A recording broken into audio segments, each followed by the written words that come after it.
السلام علیکم ورحمۃ اللہ وبرکاتہ، نحمده ونصلی علی رسولہ الکریم، اما بعد فاعوذ باللہ من الشیطان الرجیم، بسم اللہ الرحمن الرحیم، رب اشرح لی صدری ویسر لی امری واحلل عقدۃ من لسانی یفقہوا قولی۔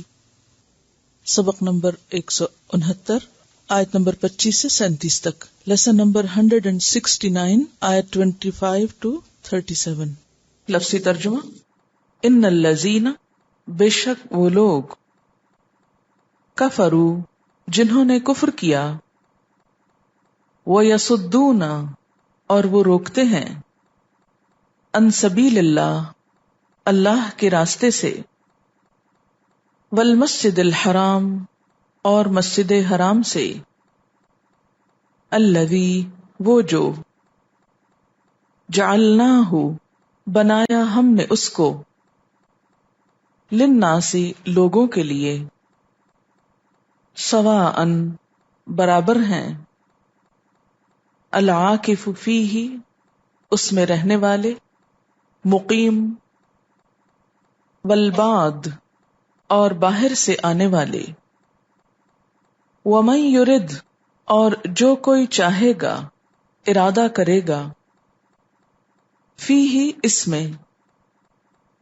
بِالحاد، الحاد کا، کجروی کا، بظلم، ظلم کے ساتھ، نذقہ، ہم چکھائیں گے اس کو، من عذاب علیم، دردناک عذاب میں سے، وَإِذْ، اور جب، بوّأْنا، جگہ مقرر کر کے دی ہم نے، لِإِبْرَاهِيمَ، ابراہیم علیہ السلام کے لیے، مکان البیت، گھر کی جگہ، اللہ، کہ نہ، تشرک، تم شریک ٹھہراؤ، بی، میرے ساتھ، شیئن، کسی چیز کو، وطہر، اور پاک کر دو، بیتیا،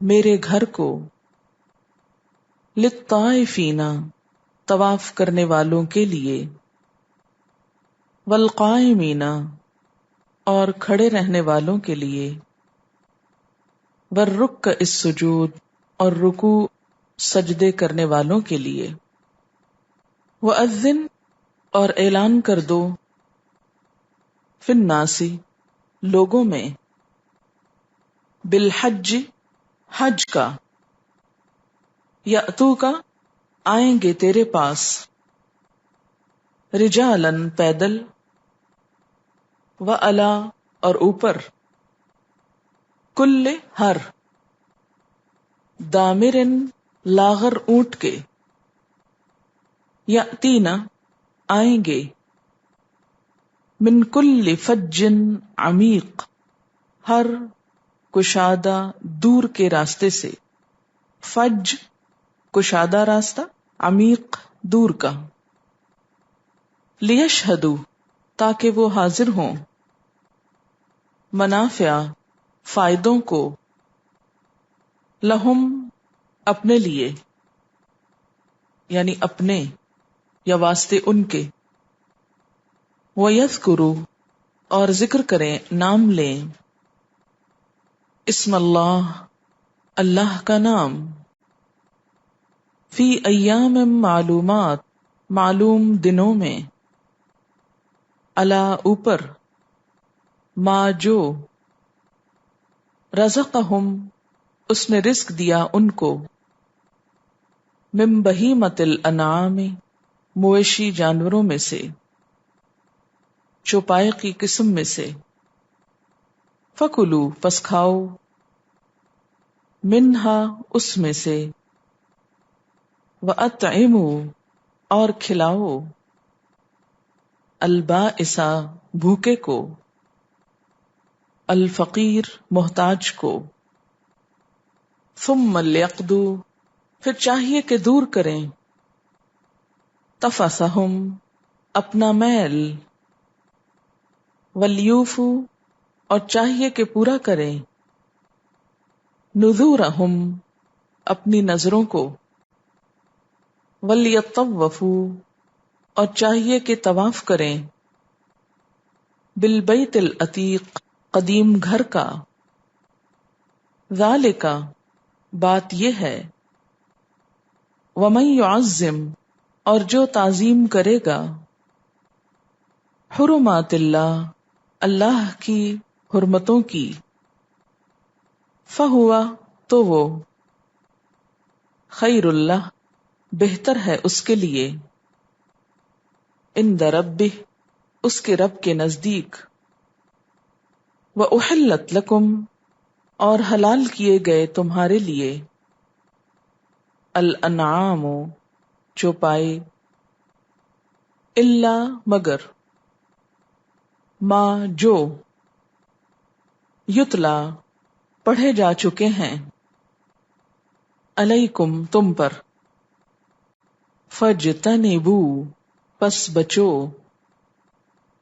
الرجس گندگی سے، من الاوثان بتوں کی، واجتنبوا اور بچو، قول الزور جھوٹ بولنے سے، حنفاء یکسو ہو کر، للہ اللہ کے لیے، غیر نہ، مشرکین شرک کرنے والے، بہ ساتھ اس کے، ومن یشرک باللہ اور جو شریک ٹھہرائے گا ساتھ اللہ کے، فکأنما تو گویا کہ، خر وہ گر پڑا، من السماء آسمان سے، فتخطفہ الطیر تو اچک لیا اس کو پرندوں نے، او تہوی بہ یا پھینک دیتی ہے اس کو، الریح ہوا، فی مکان ایک جگہ میں، سحیق دور کی، ذالک بات یہ ہے، ومن یعظم اور جو تعظیم کرے گا، شعائر اللہ اللہ کے شاعر کی، اللہ کی نشانیوں کی، فإنہا تو بے شک وہ، من تقوی القلوب دلوں کے تقوی سے ہے، لکم تمہارے لیے، فیہا اس میں، منافع کچھ فائدے ہیں، الی اجل مسمی ایک مقرر وقت تک، ثم پھر، محلھا اس کی جگہ، حلال کرنے کی جگہ، الی البیت العتیق پرانے گھر کے پاس ہے، وَلِكُلِّ أُمَّةٍ اور ہر امت کے لیے، جعلنا بنائے ہم نے، منسکن قربانی کے طریقے، قربانی کا قاعدہ، لیذکروا تاکہ وہ ذکر کریں، یاد کریں، اسم اللہ اللہ کا نام، علی اوپر، ما جو، رزقہم اس نے رزق دیا ان کو، من بہیمۃ الانعام مویشی جانوروں میں سے، فإلہکم تو الہ تمہارا، الہ واحد ایک الہ ہے، فلہ تو اس کے لیے، اسلموا مطیع ہو جاؤ فرما بردار بن جاؤ، وبشر اور خوشخبری دو، المخبتین عاجزانہ روش اختیار کرنے والوں کو، الذین وہ لوگ، اذا ذکر اللہ جب ذکر کیا جاتا ہے اللہ کا، یاد کیا جاتا ہے اللہ کو، وجلت ڈر جاتے ہیں، قلوبہم ان کے دل، والصابرین اور صبر کرنے والے، علی ما اصابہم اوپر اس کے جو پہنچا ان کو، والمقیم الصلاۃ اور قائم کرنے والے نماز کو، ومما اور اس میں سے جو، رزقناہم رزق دیا ہم نے ان کو، ينفقون وہ خرچ کرتے ہیں، والبدن اور قربانی کے اونٹ، جعلناہا بنایا ہم نے ان کو، لکم تمہارے لیے، من شعائر اللہ اللہ کی نشانیوں میں سے، شعائر میں سے، لکم تمہارے لیے، فیہا اس میں، خیرن بھلائی ہے، فاذکروا پس یاد کرو، اسم اللہ اللہ کا نام، علیہا ان پر، صواف قطار باندھے ہوئے، فَإِذَا پھر جب، وجبت گر جائیں، جنوبہا ان کے پہلو، کروٹیں، فَكُلُوا تو کھاؤ، منہا اس میں سے، وَأَطْعِمُوا اور کھلاؤ، القانع قناعت کرنے والے کو، والمعتر اور سوال کرنے والے کو، کذالک اسی طرح، سخرناہا مسخر کیا ہم نے ان کو، لکم تمہارے لیے، لعلکم تاکہ تم، تشکرون تم شکر ادا کرو، لن ینال اللہ ہرگز نہیں پہنچتا اللہ کو، لحومہا ان کا گوشت، ولا دماؤہا اور نہ ان کے خون، ولیکن لیکن،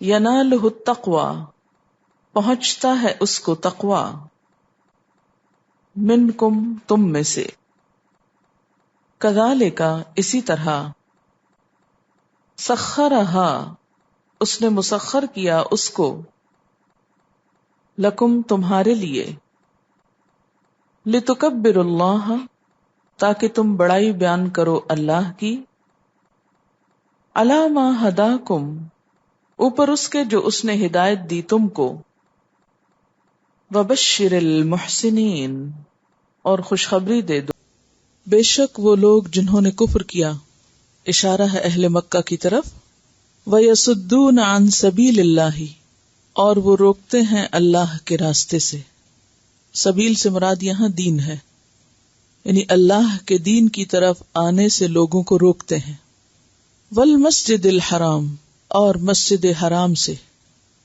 یعنی مسجد حرام کی طرف جانے، وہاں عمرہ اور حج کرنے سے لوگوں کو روکتے ہیں، جیسا کہ آپ جانتے ہیں کہ اہل مکہ نبی صلی اللہ علیہ وسلم کی مخالفت میں خود مکہ کے اندر جب مسلمان تھے انہیں حرم میں بلند آواز سے قرآن پڑھنے اور دیگر عبادات کو بجا لانے سے روکتے تھے، اور جب آپ مدینہ بھی تشریف لے آئے یعنی ہجرت کے بعد اور صلح حدیبیہ کے موقع پر جب آپ نے عمرے کا ارادہ کیا تو جب بھی لوگوں نے آپ کو وہاں داخل ہونے سے روکا، اور مسجد حرام سے مراد یہاں پورا حرم ہے، جز بول کر کل مراد لیا گیا ہے، جز کس کو کہتے ہیں؟ ایک حصے کو، تو مسجد حرام سے مراد صرف مسجد نہیں بلکہ مکہ بھی ہے، یعنی مکہ میں داخل ہونے سے روکتے ہیں، اور مسجد حرام تو ہے ہی، یعنی مسجد میں عبادت سے بھی اور شہر میں داخل ہونے سے بھی، الذی وہ جو، جعلناہ بنایا ہے ہم نے اس کو، کس کو؟ مسجد حرام کو، کیا بنایا ہے؟ عبادت گاہ، عبادت کا مقام، للناسی سب لوگوں کے لیے، اور سب لوگوں سے مراد یہاں مسلمان ہیں، سواءً برابر ہیں، دو طرف سے برابر کے لیے لفظ استعمال ہوتا ہے، سواء العاکف فیہ، العاکف مقیم، رہنے والا، باشندہ. عکوف کہتے ہیں کسی جگہ جم کر رہنے کو، یعنی وہاں کے ریزیڈنس. والباد، اور باہر سے آنے والا. باد با دال واو سے، بادیہ نشین. بد بدوی اسی سے ہے، یعنی باہر سے آنے والے، وہاں رہنے والے نہیں بلکہ دوسرے ملکوں سے آنے والے. ان دونوں کا حق اس مسجد میں عبادت کرنے کا برابر ہے. اگرچہ یہ مسجد مکہ میں ہے، لیکن عبادت صرف اہل مکہ ہی نہیں بلکہ باہر سے آنے والے بھی اس میں اسی طرح کر سکتے ہیں. کوئی یہ نہیں کہہ سکتا کہ یہ مکہ والوں کا حق زیادہ ہے، یا عربوں کا حق اس پہ زیادہ ہے، یا قریش کا حق زیادہ ہے، یا کسی خاص قبیلے یا گروہ کا زیادہ ہے. نہیں، سب کا ہے، سب کا برابر حق ہے. سواء العاکف فیہ والباد ومن یرد، اور جو ارادہ کرے گا، فیہ اس میں، یعنی اس مسجد میں، بِالحاد، الحاد کا. الحاد کا لفظ لحد سے ہے، اور لحد کس کو کہتے ہیں؟ بغلی قبر کو، ایک طرف کو جو کھودی جاتی ہے گڑھا کھودنے کے بعد. تو الحاد سے مراد ہوتا ہے صحیح رستے سے ہٹ جانے، یعنی سیدھے رستے سے ہٹ جانا، کج روی اختیار کرنا، گمراہی اختیار کرنا. اور یہ گمراہی دو طرح سے ہو سکتی ہے. ایک تو بالکل بے دین ہو جانا، اسی لیے عام طور پر ملحد کس کو کہتے ہیں؟ بے دین شخص کو، جس کا کوئی دین نہ ہو. اور الحاد سے مراد بے دینی کے علاوہ کسی بھی طرح کی گمراہی، خواہ وہ دین کے نام پر ہی کیوں نہ ہو. جیسے شرک اہل عرب نے یا اہل مکہ نے سے اپنا دین بنا رکھا تھا، یعنی شرکیت اور طریقوں کو. تو جو کوئی ارادہ کرے گا اس میں الحاد کا، یعنی بے دینی کا یا شرک کا، بظلم، ساتھ ظلم کے، تو مراد ہے کسی بھی قسم کا گناہ. پھر نذقہ، ہم چکھائیں گے اس کو، ذائقہ سے، ذال واو قاف روٹ ہے، من عذاب علیم، دردناک عذاب میں سے. یعنی جو شخص بھی اس حرم میں، اس مسجد میں ظلم کے ساتھ، گناہ کے ارادے سے، الحاد کا سوچے گا بھی، تو ہم اس کو دردناک عذاب کا مزہ چکھائیں گے. تو اس سے کیا پتہ چلتا ہے کہ حرم مکہ کو، اور خاص طور پر مسجد حرام کو، اللہ تعالیٰ نے ایک پرامن جگہ بنایا ہے اور عبادت کی جگہ بنایا ہے. کسی کے لیے اس بات کی اجازت نہیں کہ وہ وہاں پر کوئی ایسا کام کرے جو اس کے غرض تعمیر کے خلاف ہو، کہ جس مقصد کے لیے اس کو بنایا گیا تھا، مقرر کیا گیا تھا، اس کے علاوہ کچھ اور ہو.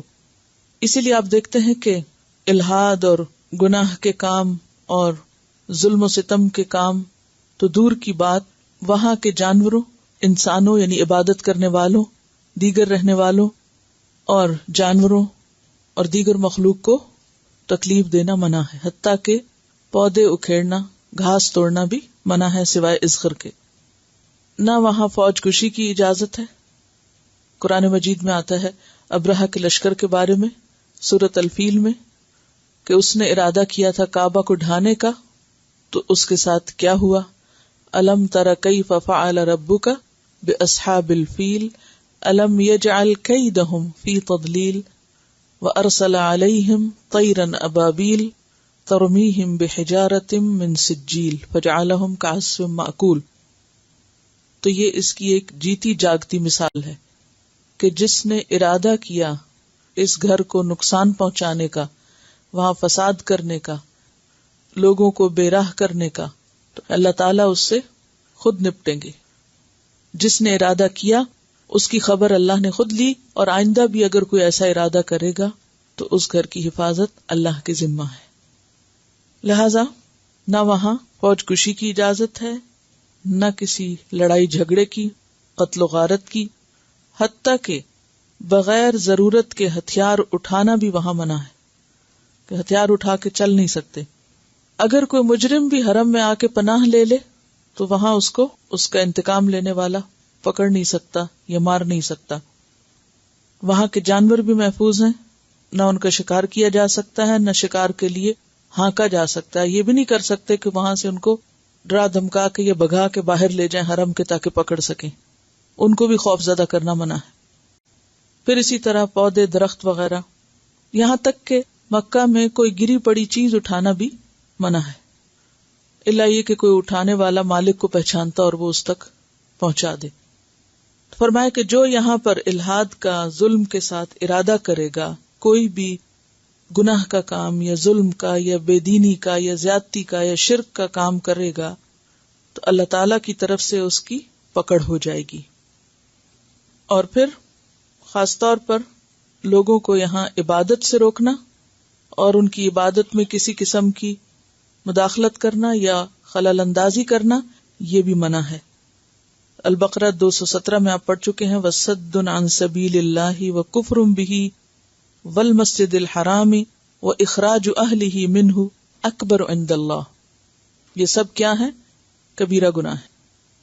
وَإِذْ بَوَّأْنَا لِإِبْرَاهِيمَ مَكَانَ الْبَيْتِ، اور جب مقرر کر کے دیا ہم نے، بوّأ کا لفظ جو ہے با واو حمزہ سے ہے، بوءن لوٹنے کو بھی کہتے ہیں اور مختلف چیزوں کے سازگار ہونے کو بھی، مساوی ہونے کو بھی، یعنی برابر کرنے کو، ہموار کرنے کو. جیسے آپ کہیں جاتے ہیں کسی جنگل میں یا کسی ایسی جگہ پر کہ جہاں کوئی بیٹھنے کی یا پراپر جگہ نہ ہو، تو عام طور پر جیسے پکنک کے لیے کسی ایسی جگہ اگر آپ اتریں کہ جو پکنک اسپاٹ نہیں ہے تو اس جگہ بیٹھنے سے پہلے آپ کیا کرتے ہیں؟ جگہ کو برابر کرتے ہیں، ہموار کرتے ہیں، بیٹھنے کی جگہ تلاش کرتے ہیں. یہ جگہ ٹھیک ہے، نہیں یہاں نہیں، وہاں نہیں، وہاں کہاں بیٹھیں؟ تو وہ جو آپ گھوم پھر کے ایک جگہ تلاش کر کے اس کو مقرر کر لیتے ہیں کہ یہاں سب بیٹھیں گے، تو اس کا یہ معنی ہوتا ہے، یعنی ہموار کرنا، سازگار بنانا، مقرر کرنا. وَإِذْ بَوَّأْنَا لِإِبْرَاهِيمَ مَكَانَ الْبَيْتِ، اور جب ہموار کیا ہم نے، یعنی مقرر کر کے دی ہم نے جگہ، متعین کیا ہم نے مقام، لِإِبْرَاهِيمَ ابراہیم علیہ السلام کے لیے، مکان البیتی بیت کا مقام یعنی کعبہ کی جگہ، کیونکہ طوفان نوح کے بعد کعبۃ اللہ گر گیا تھا اور اس کے نشان بھی ختم ہو چکے تھے. ابراہیم علیہ السلام کو جب اللہ تعالیٰ نے حکم دیا اس گھر کی تعمیر کرنے کا تو انہیں نہیں معلوم تھا کہ اس کی اصل جگہ کون سی ہے. تو اللہ تعالیٰ کے حکم سے اس گھر کو انہی بنیادوں پہ اٹھایا جانا تھا جو روز اول سے اس کے لیے مقرر کی گئی تھی. تو اس کی نشاندہی خود اللہ تعالیٰ نے کی اور خود جگہ مقرر کی کہ یہاں اس رخ کا، اس سائز کا اتنا گھر بنے گا.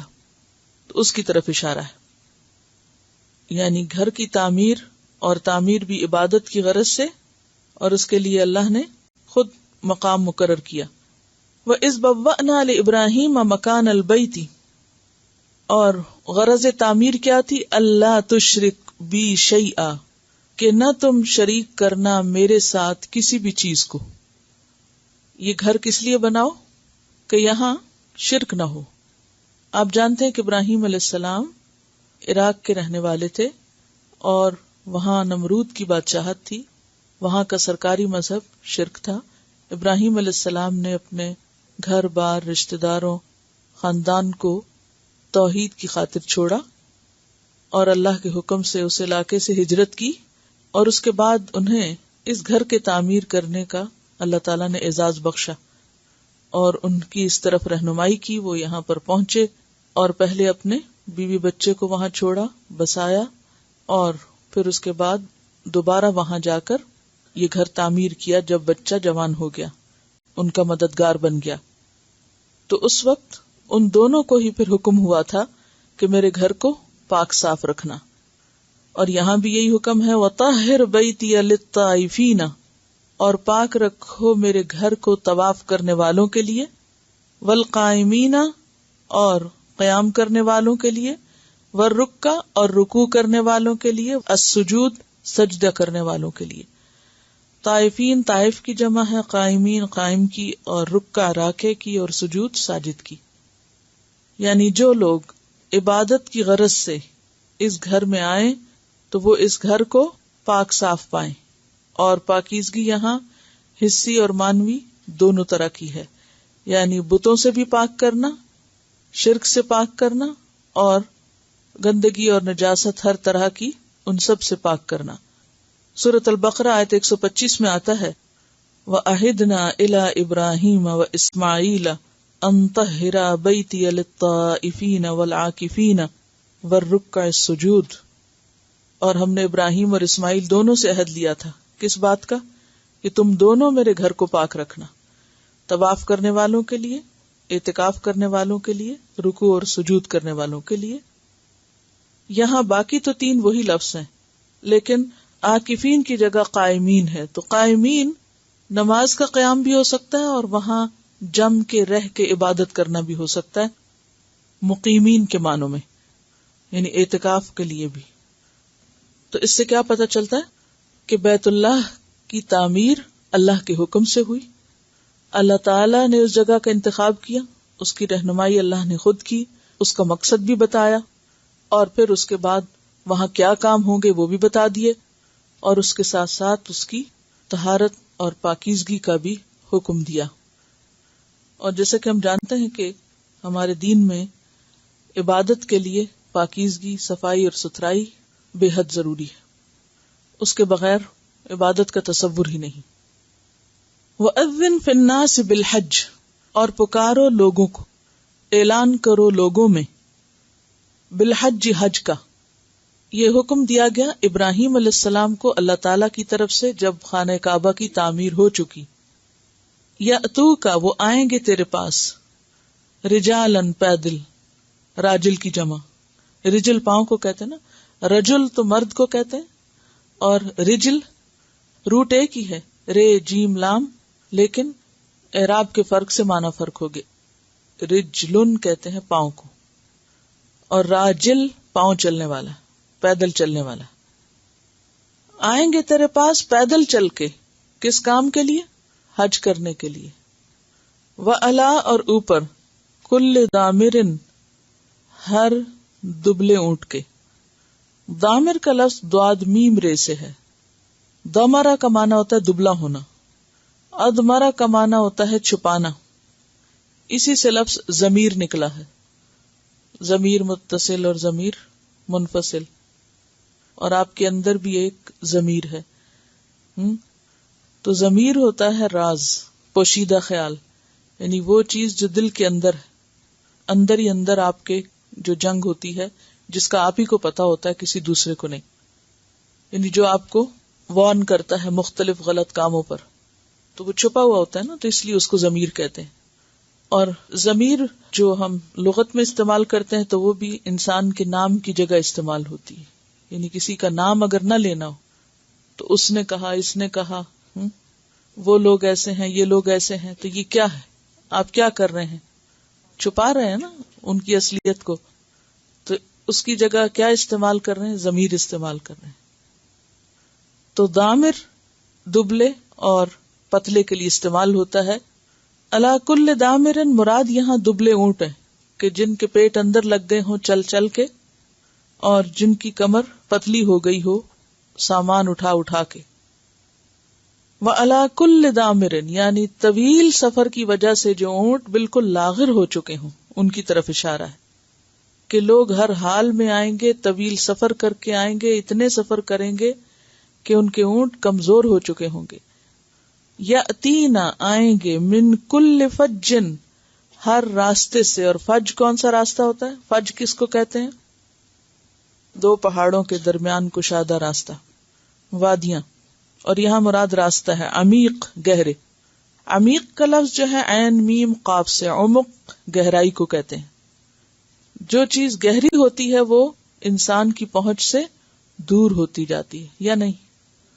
مثلاً اگر آپ کو کسی جگہ سے کچھ اٹھانا ہو تو اگر وہ گہرائی میں ہو تو کیا ہوتا ہے؟ زیادہ گہرائی زیادہ دوری ہوتی ہے، ٹھیک ہے؟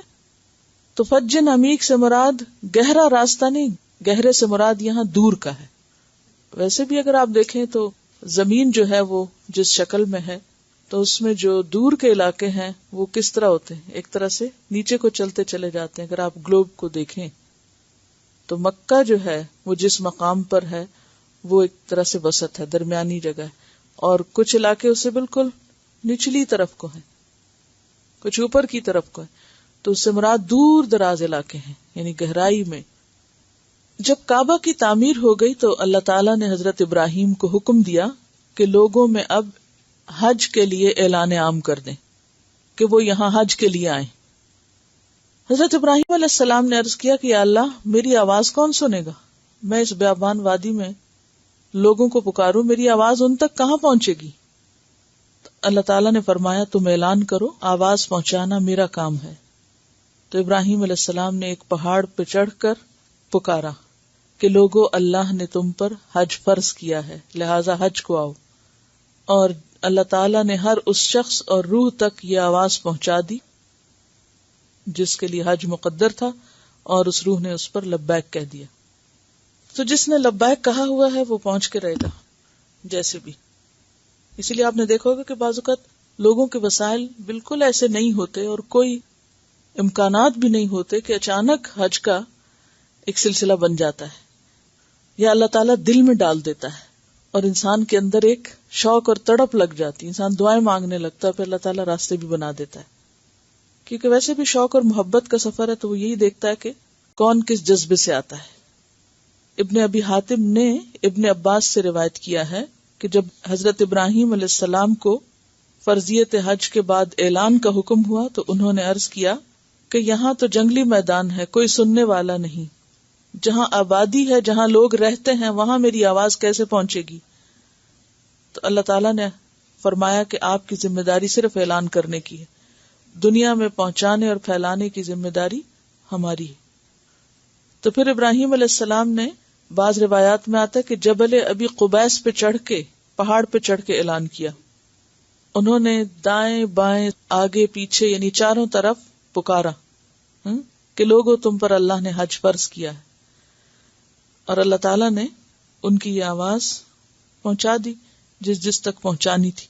آپ کو معلوم ہے کہ جو بھی ہمارے منہ سے آواز نکلتی ہے وہ کہیں محفوظ ہو جاتی ہے، ہوا میں لہریں ہوتی ہیں نا اس کی، تو ان کے منہ سے نکلی ہوئی بات لوگوں کے ضمیر پر، دل پر جا کے لگتی رہتی ہوگی. اور ابن عباس یہ بھی کہتے ہیں کہ جو تلبیہ ہے لبیک اللہم لبیک، یہ دراصل اسی آواز کا جواب ہے، ندائے ابراہیمی کا. کیونکہ اللہ تعالیٰ نے حکم کیا. تو اذن کا کیا معنی ہوتا ہے؟ آذان کیا ہوتا ہے؟ کیسے پکارنا؟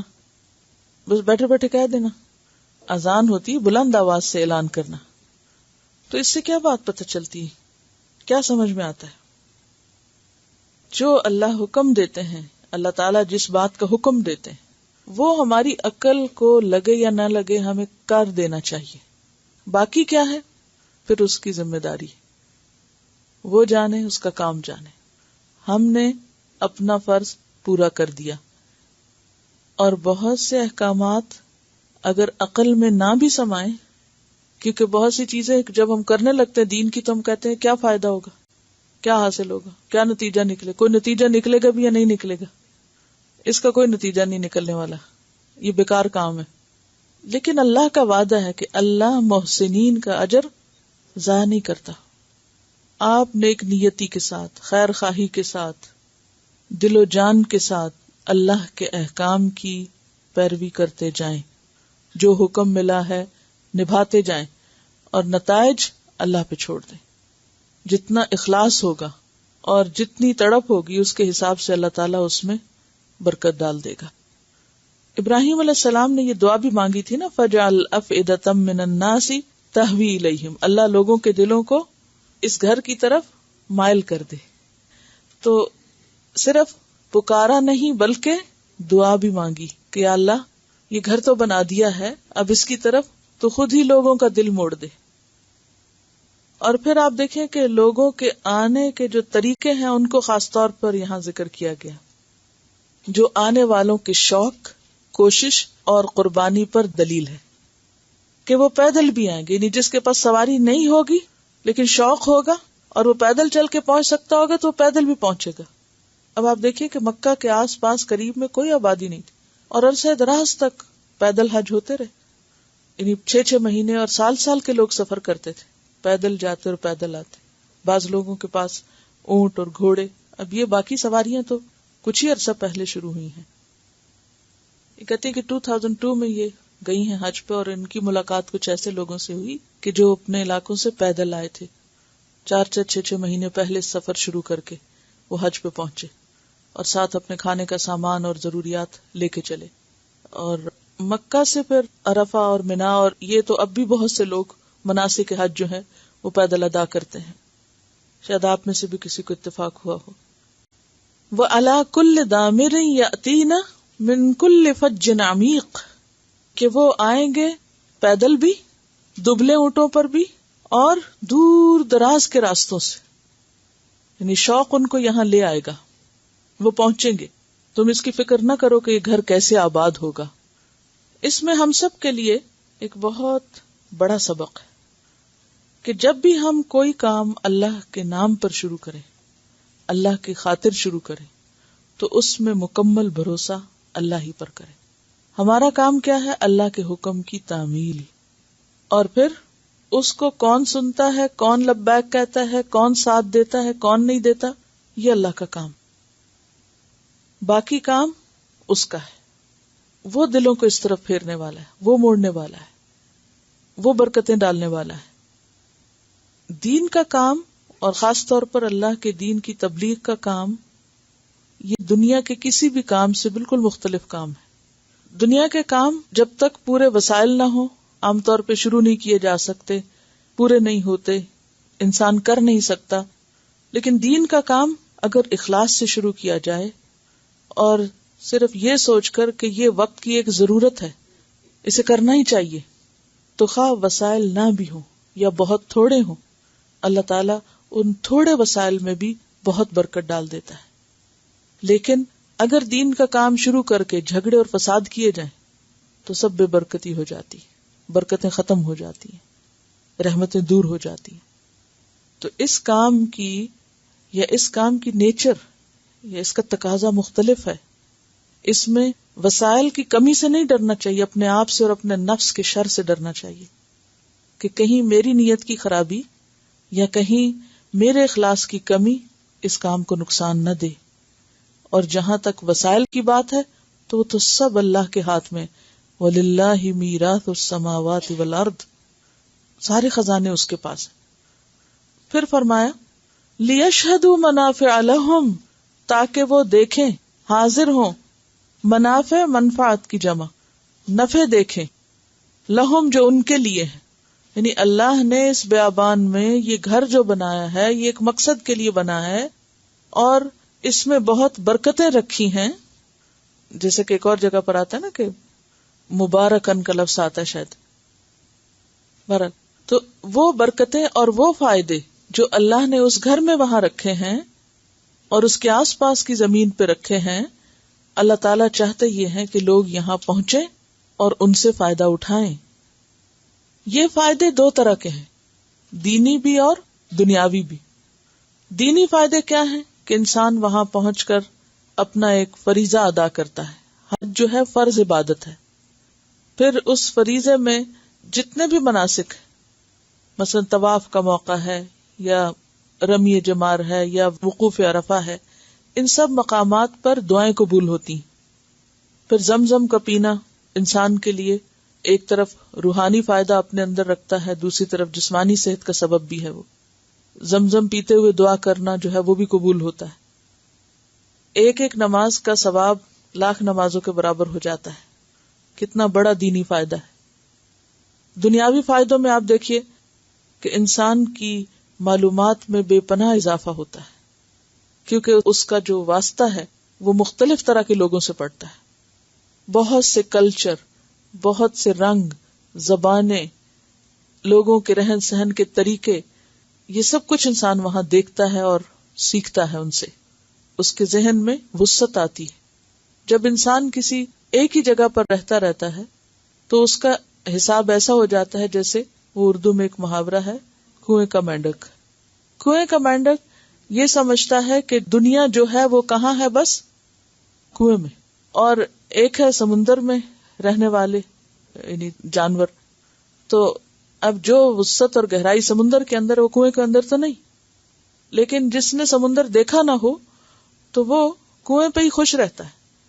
تو مسلمان کے لیے اللہ تعالیٰ نے حج جیسا فریضہ اس پر رکھ کر اس کے اندر وسعت پیدا کرنے کے لیے اسے اپنے علاقے، اپنے شہر، اپنے گھر، اپنے کاروبار اور اپنی روٹین سے باہر نکال کے ایک سمندر میں پھینکا. وہ ایک سمندر کی طرح ہے جگہ کہ جہاں انسانوں کا بھی ایک سیلاب ہوتا ہے، اور طرح طرح کے کھانے اور طرح طرح کے کلچر اور رنگ اور تہذیبیں اور لباس، اور پھر ان سب کے ساتھ مل کر عبادت کرنا انسان کو بہت کچھ سکھاتا ہے. پھر یہ ہے کہ حج کے سفر میں تجارت بھی منع نہیں ہے، تو بہت سے لوگ اپنے فریضے کی ادائیگی کے ساتھ ساتھ تجارت بھی کرتے ہیں اور اپنے حج کا خرچ اسی سے نکال لیتے ہیں. پھر اسی طرح تاریخی مقامات ہیں، وہاں پہنچ کر آپ اپنی تاریخ کو جس طرح سیکھتے ہیں اور سمجھتے ہیں کہ ہجرت کا سفر کیا تھا. مکہ سے مدینہ جاتے ہوئے جو فیلنگ ہوتی ہے جب آپ حج کے لیے جاتے ہیں تو مدینہ کا سفر بھی کرتے ہیں، تو وہاں پر بھی آپ بہت سے تاریخی مقامات دیکھتے ہیں، سیر و سیاحت بھی ہے. عورتوں کے لیے تو خاص طور پر آپ صلی اللہ علیہ وسلم نے جہاد کا ثواب بتایا حج کرنے کو، کہ جہادکن الحج. عورت کے لیے حج کا فریضہ ادا کرنا عبادت بھی ہے اور اس کے علاوہ جہاد کا ثواب بھی ہے اس میں. تو یہاں پر کیا فرمایا؟ لیشہدوا منافع لہم، یہ نکلیں اور دیکھیں کہ ان کے لیے کیا کیا فائدے ہیں، اور خاص طور پر قربانی کے جانوروں کا گوشت، کھانے پینے کی وافر مقدار، یہ سب بھی فائدے ہیں. لہذا فوراً پھر قربانی کی بات کی گئی، قربانی کا ذکر کیا گیا. وَيَذْكُرُ اسْمَ اللَّهِ، اور ذکر کریں اللہ کا نام، فی ایام معلومات، معلوم دنوں میں. معلوم دنوں سے مراد یہاں ایک تو ایام ذو الحج ہیں، عشرہ ذو الحج جو پہلا عشرہ، اور اس کے علاوہ ایام تشریق 10، 11، 12، 13. تو گویا پہلی ذو الحج سے لے کر 13 تاریخ تک پیک سیزن ہوتا ہے حج کا اور عبادت کا. تو اس میں خاص طور پر اللہ کا نام لینا، اور پھر علی ما رزقہم من بہیمۃ الانعام، ایام تشریق میں قربانی کے جانوروں پر اللہ کا نام لینا، اس کی طرف اشارہ ہے یہاں. وَيَذْكُرُ اسْمَ اللَّهِ فِي أَيَّامٍ مَّعْلُومَاتٍ عَلَىٰ مَا رَزَقَهُم مِّن بَهِيمَةِ الْأَنْعَامِ. یہاں تک بات پوری ہوتی کہ اوپر اس کے جو رزق دیا ان کو، کس نے؟ اللہ نے. کس شکل میں؟ بہیمۃ الانعام، چوپائے مویشیوں کی شکل میں. بہیمہ کا لفظ پیچھے پڑ چکے ہیں، انعام بھی سورۃ الانعام گزر چکی. بہیمہ بہم سے ہے، مبہم بھی اسی سے ہوتا ہے، چوپائے کے لیے لفظ استعمال ہوتا ہے. اور انعام کیا ہے؟ مویشی جانور. تو مویشی جانوروں کی شکل میں اللہ نے جو رزق دے رکھا ہے اس پر اللہ ہی کا نام لے. یعنی اہل عرب بتوں کے نام پہ قربانی کرتے تھے، تو اب کیا بتایا جا رہا ہے کہ تم کیا کرو؟ اللہ کے نام پہ قربانی کرو. فَكُلُوا، قربانی کر کے کیا کرو؟ کھاؤ. پس کھاؤ، منہا، اس میں سے. کس میں سے؟ قربانی کے جانور میں سے، یعنی ان کے گوشت مراد ہے. وَأَطْعِمُوا، اور کھلاؤ. کس کو؟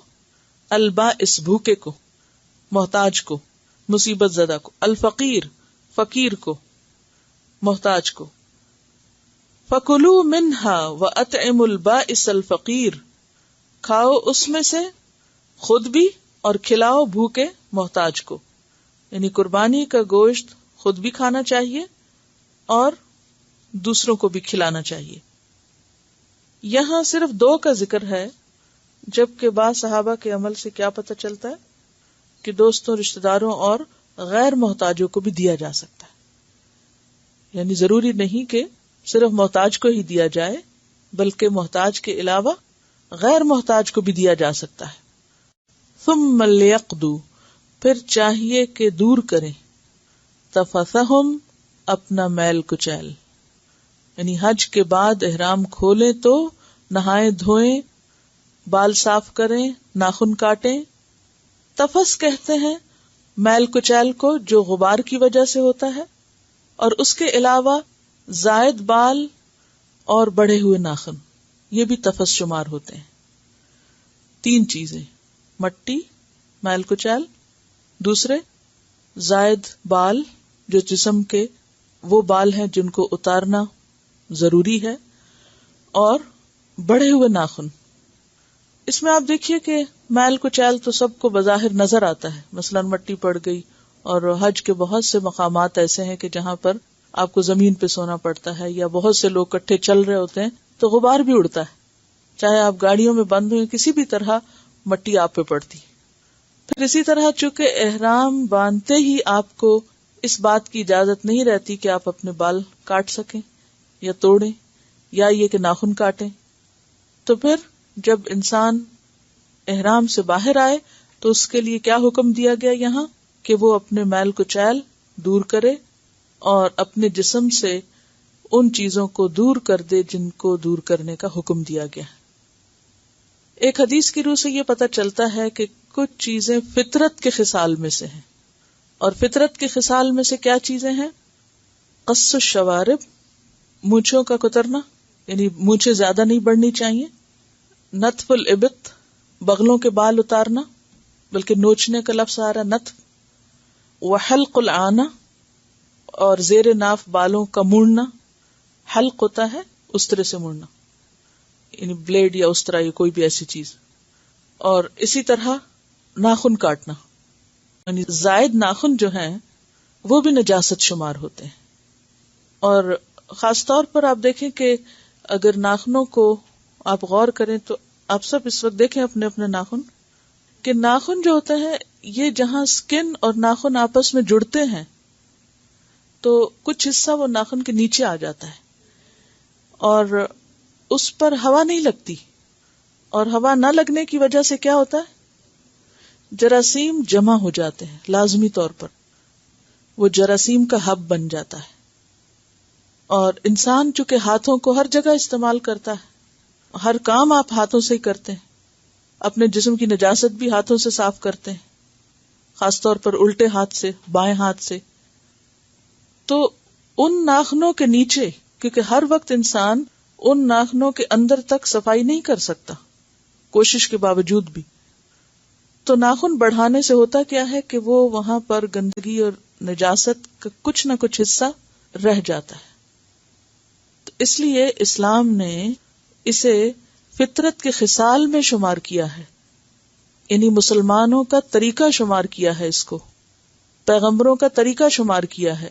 اور یہ حکم صرف نبی صلی اللہ علیہ وسلم اور آپ کے پیروکاروں ہی کو نہیں ملا تھا، بلکہ اس سے پہلے پچھلی امتوں میں بھی یہ حکم دیا گیا، یعنی ابراہیم علیہ السلام اور اس سے پیچھے جو پیغمبر تھے، کہ یہ ایسی چیز ہے کہ جس کو فطرت بھی انسان کی طلب کرتی ہے. یا ان چیزوں کا بڑھنا جو ہے، اور مونچھوں کے بال بھی کیوں کاٹنے کو کہے گئے؟ کیونکہ وہ ہونٹوں کے اوپر نیچے ہوتے ہیں، تو اس سے کیا ہوتا ہے کہ پھر وہ کھانے کے وقت اس میں یعنی ایسی چیزیں جمع ہو سکتی ہیں، بیکٹیریا وغیرہ ہو سکتے ہیں، یا پھر یہ ہے کہ گرد و غبار وہاں آ کے اٹک جاتا ہے.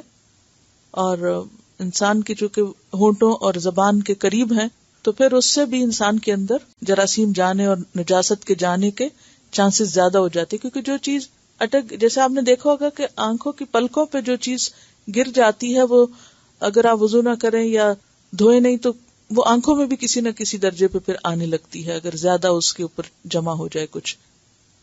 تو اسی طرح مونچھوں پہ بھی چیزیں جمع ہو جائے تو وہ بھی منہ میں جانے کا اندیشہ ہوتا ہے. پھر اسی طرح یہ ہے کہ ناخنوں کے نیچے چیز جمع ہو جائے تو وہ بھی انسان کے کھانے کے ساتھ یا اور جو بھی آپ کام کاج کرتے ہیں اس میں شریک ہو سکتا ہے. یہ کہنے کہ بہت سی بیماریاں جو ہیں ان کی بھی پیچھے جو ریزن ہے وہ ہاتھوں میں پائے جانے والے جراثیم ہیں، اور اس میں کچھ تو لوگ کھانے سے پہلے یا کام کرنے سے پہلے نہیں ہاتھ دھوتے، تو وہ بھی ایک لازمی حصہ قرار دیا گیا. اور دوسرا یہ ہے کہ جو مزید چھپے ہوئے ہوتے ہیں وہ جب آپ جیسے آٹا گوندھ رہے ہیں یا کچھ بھی ہاتھ سے پکا رہے ہیں کھا رہے ہیں تو اس میں شامل ہو جاتے. اور پھر آپ دیکھیے کہ میل کچیل دور کرنے میں صرف ظاہری میل کچیل نہیں ہے، بلکہ بعض اوقات ہم کنسنٹریٹڈ کیمیکلز بھی بلا وجہ ناخنوں پر جما کے رکھتے ہیں اور اس سے ناخنوں کو پیاسا کر دیتے ہیں، ان تک آکسیجن نہیں پہنچتی، قدرتی چمک بھی ختم ہو جاتی ہے، ڈرائی ہو جاتی اسکن. تو اس کا بھی خیال رکھیں. ثم لیقضوا تفثہم، پھر چاہیے کہ دور کریں اپنا میل کچیل، ولیوفوا نذورہم، اور چاہیے کہ پوری کریں اپنی نظریں. نظر کس کو کہتے ہیں؟ کسی حادثے یا کسی تکلیف کی وجہ سے کسی غیر واجب چیز کو اپنے اوپر واجب کر لینا. یعنی جو چیز اللہ نے آپ کے اوپر فرض نہیں کی، لازم نہیں کی، وہ آپ اپنے اوپر نیکی کا کوئی کام لازم کر لیں خود سے، تو وہ نظر کہلاتی ہے. یعنی مثلاً نفل مان لینا یا صدقہ کوئی مان لینا یا روزہ مان لینا. عام طور پر لوگ نظر کیا مانتے ہیں کہ اگر میرا فلاں کام ہو گیا تو میں قربانی کروں گی مثلا، یا یہ کہ اتنے طواف کروں گی یا عمرہ کروں گی. تو پھر یہ ہے کہ اگر انسان ایسی کچھ نیت دل میں لیے ہوئے ہو نفلی عبادت کی تو وہ بھی وہاں پر پوری کرے فرض کے ساتھ. بعض اوقات یہ سمجھا جاتا ہے نا کہ حج فریضے کی ادائیگی ہے اور ہم فرض عبادت کے لیے گئے ہیں تو کیا ہم اس میں ساتھ نفلی عبادت کر سکتے ہیں؟ تو وہ بھی یہاں بتایا جا رہا ہے کہ ہم نفلی عبادات بھی یا وہ چیزیں جو اپنے اوپر لازم کی ہوئی ہیں ان کو بھی پورا کریں. اب نظر کی حقیقت کیا ہے اس پر اس وقت گفتگو کا موقع نہیں ہے، وہ کسی اور موقع پہ صحیح کہ نظر کیا پسندیدہ بھی ہے یا نہیں. وَلْيَطَّوَّفُوا، اور چاہیے کہ طواف کریں جو رکن ہے حج کا، بالبیت العتیق، اس قدیم گھر کا. یہاں اشارہ ہے اس طواف کی طرف جو وقوف عرفہ اور رمی جمار کے بعد کیا جاتا ہے. یہ حج کا فریضہ ہے، اس کے بغیر حج نہیں ہوتا. دیکھیے 3 طرح کے طواف ہوتے ہیں. ایک کو کہتے ہیں طواف قدوم، جب آپ پہنچتے ہیں مکہ عمرہ کرتے ہیں تو وہ طواف جو ہوتا ہے وہ کہلاتا ہے قدوم. قدوم کا کیا مطلب ہے؟ آنے کا. دوسرا ہے طواف حج، یعنی حج کا جو طواف ہے، طواف زیارہ جس کو آپ کہتے ہیں. اور تیسرا ہے طواف وداع. وداع کب کرتے ہیں؟ جب آپ رخصت ہوتے ہیں مکہ سے.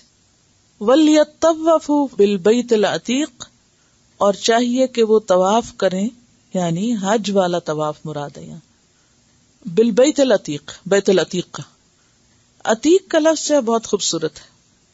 عتیق پرانے کو بھی کہتے ہیں، معزز کو بھی کہتے ہیں، اور آزاد کے لیے بھی لفظ استعمال ہوتا ہے کہ یہ گھر آزاد گھر ہے، اس پر کسی کا قبضہ نہیں ہو سکتا، نہ کسی بادشاہ کا اور نہ ہی کسی خاندان کا کہ کوئی اس کو اپنی پرسنل پراپرٹی بنائے. کہ یہ گھر سب کا سانجھا گھر ہے، یہ اللہ کا گھر ہے. تو عتیق آزاد کے معنوں میں بھی اور عتیق معزز کے معنوں میں بھی.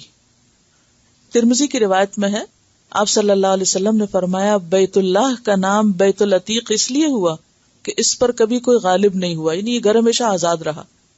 حتیٰ کہ یاجوج ماجوج کی یورش کے بعد بھی قیامت تک بیت اللہ کا طواف اور حج آزادانہ طور پر ہوتا رہے گا. یعنی یاجوج ماجوج وہاں نہیں داخل ہو سکیں گے، جبکہ وہ ہر طرف پھیل جائیں گے، تباہی لائیں گے. بالکل جب قیامت قریب ہوگی تو اس وقت کعبہ گرایا جائے گا. حضرت عائشہ فرماتی کہ آپ نے فرمایا قیامت کے قریب ایک لشکر کعبہ پر چڑھ آئے گا. جب وہ بیضاء کے کھلے میدان میں پہنچیں گے تو سب کے سب اول سے آخر تک زمین میں دھنسا دیے جائیں گے. یہ بخاری کی روایت ہے. البتہ بالکل قیامت کے نزدیک ایک چھوٹی پنڈلیوں والا کالا حبشی کعبہ کو گرانے آئے گا اور وہ اس کو گرا دے گا. آپ نے فرمایا گویا میں کعبہ کے گرانے والے کو دیکھ رہا ہوں، یعنی آپ کو دکھایا گیا وہ شخص، ایک کالا پھڈا، یعنی قدم کے اگلے حصے کو قریب اور ایڑیوں کو دور کر کے چلنے والا آدمی، اس کا ایک ایک پتھر اکھیڑ رہا ہے. بالکل، یعنی اس کے بعد پھر قیامت آ جائے گی. تو عتیق کا ایک معنی آزاد ہے، دوسرا معنی قدیم ہے، یعنی اول بیت وضع للناس للذی ببکۃ مبارک، پہلا گھر جو دنیا میں تعمیر ہوا تھا عبادت کے لیے وہ کیا تھا؟ کعبہ تھا. ملائکہ نے پہلے تعمیر کی، پھر آدم علیہ السلام نے، پھر اس کے بعد. تو یہ قدیم اس معنی میں بھی ہے اور پھر مکرم اور محترم کے معنی میں بھی. وَلْيَطَّوَّفُوا بِالْبَيْتِ الْعَتِيقِ، چاہیے کہ وہ طواف کریں بیت عتیق کا. ذَلِكَ، یہ. وَمَن يُعَظِّمْ، اور جو بڑا سمجھے گا، تعظیم کرے گا. یعظم کس سے ہے؟ عین زوئے میم. اور جو عظمت کرے گا یعنی بڑا سمجھے گا، کس کی؟ حرمات اللہ، اللہ کی حرمتوں کی. حرمت ہے رے میم سے ہے، حرم اسی سے ہے، حرام بھی اسی سے. حرام کس کو کہتے ہیں؟ جس سے روکا جائے. جو اللہ کی حرمتوں کی یعنی جن سے روکا جاتا ہے کہ ان کو پامال نہ کرنا، تعظیم کرے گا، عزت کرے گا، فہوا پس وہ خیر اللہ بہتر ہے اسی کے لیے. کس کے لیے؟ تعظیم کرنے والے کے لیے. جو ان حرمتوں کی تعظیم کرے گا وہ تعظیم کرنے والے کے حق میں ہی اچھا رہے گا. عند ربی ہی، اس کے رب کے ہاں، یعنی اللہ کے ہاں بھی اس شخص کا مرتبہ بلند ہوگا جو اللہ کی ممنوع اور محترم چیزوں کی تعظیم کرے گا. وَأُحِلَّتْ لَكُمُ الْأَنْعَامُ، اور حلال کیے گئے تمہارے لیے انعام. کیا؟ مویشی جانور. کیا کیا اس میں شامل ہوتا ہے؟ اونٹ، گائے، بھیڑ، بکری. جب تک اونٹ شامل نہ ہو تو انعام نہیں کہلاتے. الا مگر ما یتلا علیکم، جو پڑھے گئے تم پر. کہاں؟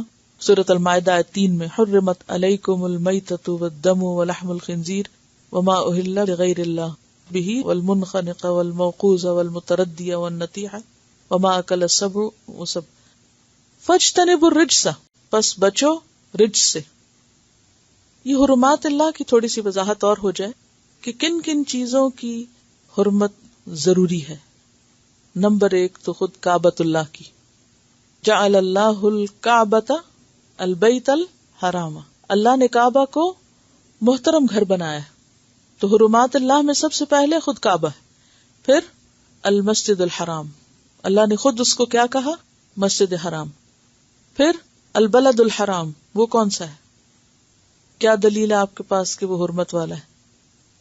وہ حدیث میں آتا ہے نا کہ جب آپ خطبہ دے رہے تھے تو آپ پوچھ رہے تھے کہ یہ کون سی جگہ ہے اور کون سا مہینہ ہے اور کون سا دن ہے.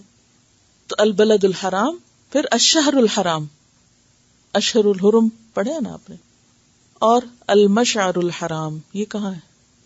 مزدلفہ میں. جی، یہ سب جن کو نص سے حرمت والا کہا گیا.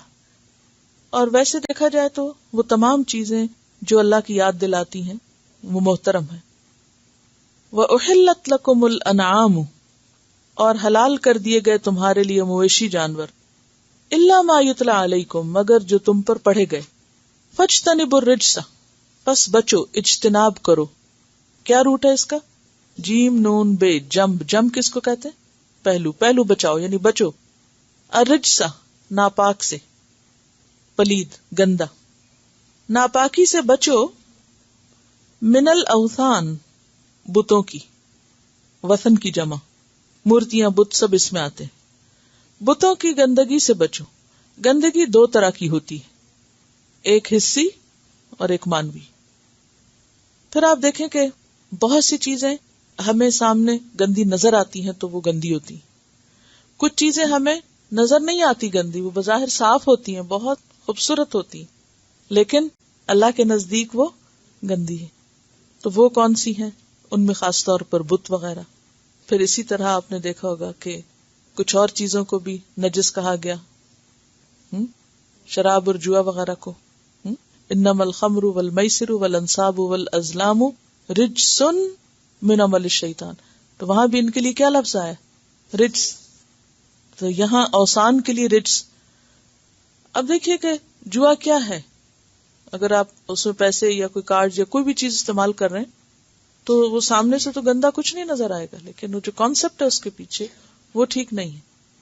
اسی طرح مردار بھی کیا ہے؟ رجس ہے. کیوں؟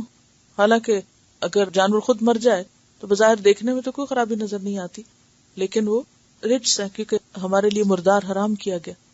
تو جو چیزیں اللہ تعالیٰ نے ہمارے لیے حرام کی، بعض اوقات وہ حسی طور پر بالعین کیا ہوتی ہیں؟ نجس ہوتی ہیں، اور بعض اوقات سامنے نجاست نظر نہیں آتی مگر ان کے پیچھے جو کانسیپٹ ہے اس میں خرابی ہے.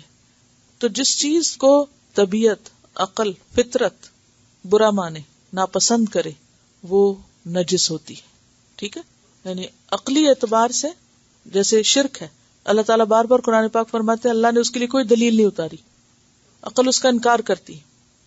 تو بتوں کو پوجنے میں بھی دراصل یہی چیز ہے، نجاست کا سبب یا رجس کا سبب. وجتنبو، اور بچو کس سے؟ قول الزور، قول زور سے، جھوٹ کی بات سے. زور کیا ہے؟ جھوٹ. زور کا لفظ جو ہے زے واو رے سے، اس کا معنی ہوتا ہے سینے کا اوپر والا حصہ. اسی سے پھر زیارت کا لفظ نکلا ہے، ملاقات. جب آپ کسی سے ملتے ہیں تو کیا کرتے ہیں؟ گلے ملتے ہیں یا اس کو سامنے سے دیکھتے ہیں، اس کی طرف فیس کرتے ہیں. یہ ملاقات نہیں ہوتی کہ آپ منہ دوسری طرف کر لیں اور کہیں ہاں میں ملاقات کر رہا ہوں تم سے. ملاقات کے لیے کیا لازم ہے؟ فرنٹ پہ، فیس ٹو فیس. زیارت اسی کو کہتے ہیں. ٹھیک ہے، یہ جو مختلف چیزوں کی بھی زیارت کی جاتی ہے تو وہ بھی کیا کرتے ہیں؟ وہاں لوگ پیٹ کرتے ہیں اس طرف، یا پیٹ تو بالکل ہی نہیں کرتے. جب زیارت کو جاتے ہیں تو پیٹ کو نہیں کرتا وہاں. تو یہ لفظ بیسیکلی اس سے نکلا ہے. پھر اسی طرح آپ دیکھیے کہ اس کا معنی جو ہے وہ موڑنا بھی ہوتا ہے، کیونکہ انسان جب اپنے جسم کو دورہ کرتا ہے تو کیا چیز جھکتی ہے؟ یعنی سینہ مڑتا ہے نا. ٹھیک ہے نا، یعنی بالائی حصہ، جسم کا بالائی حصہ مڑنے میں نیچے جاتا ہے. تو مڑی ہوئی بات، دوہری بات جھوٹ کہلاتی ہے، موڑ توڑ کی ہوئی. تو قول الزور سے مراد کون سی بات ہے؟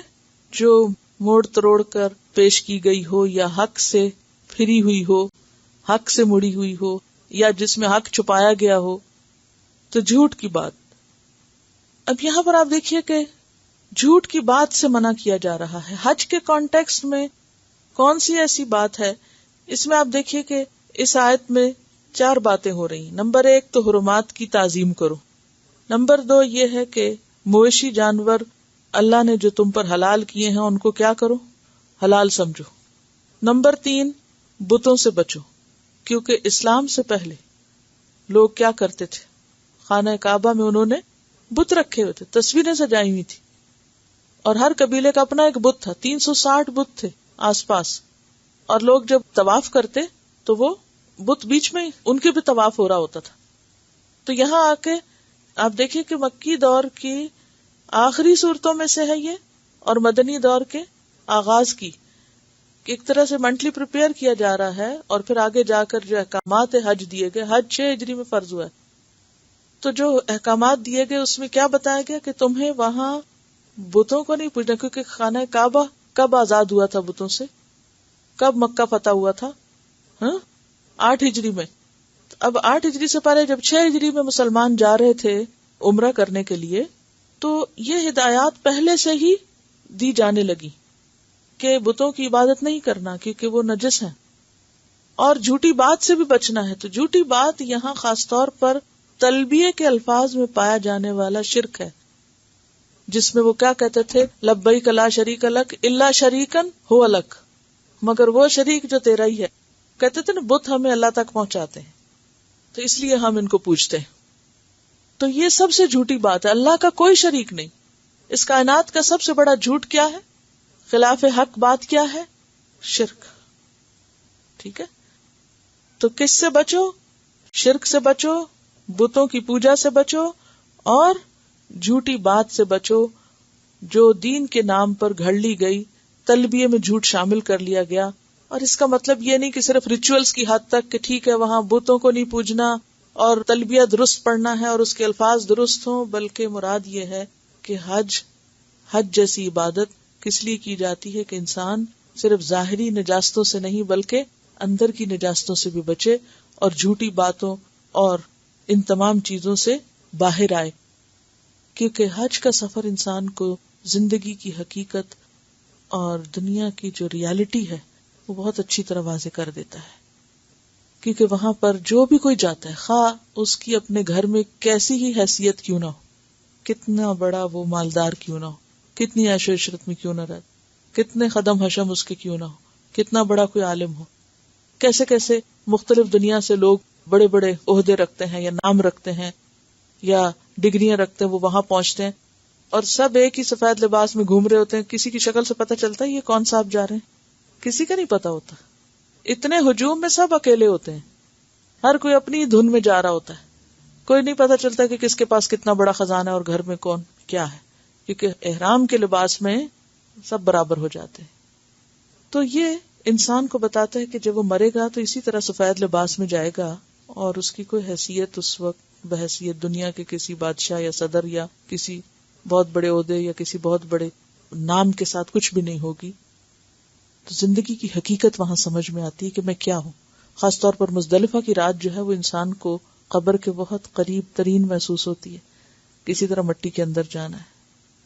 حج کا سفر اور یہ بیت اللہ کے بنائے جانے کا مقصد جو ہے اور جو اس کے منافع ہیں وہ صرف ظاہری نہیں بلکہ روحانی بھی ہیں, اور اندر تک انسانوں کا تزکیہ کرتا ہے. اور اس میں جو سیکھنے کی بات ہے وہ ہے کہ جھوٹ سے بچے انسان, اور وَاجْتَنِبُوا قَوْلَ الزُّورِ.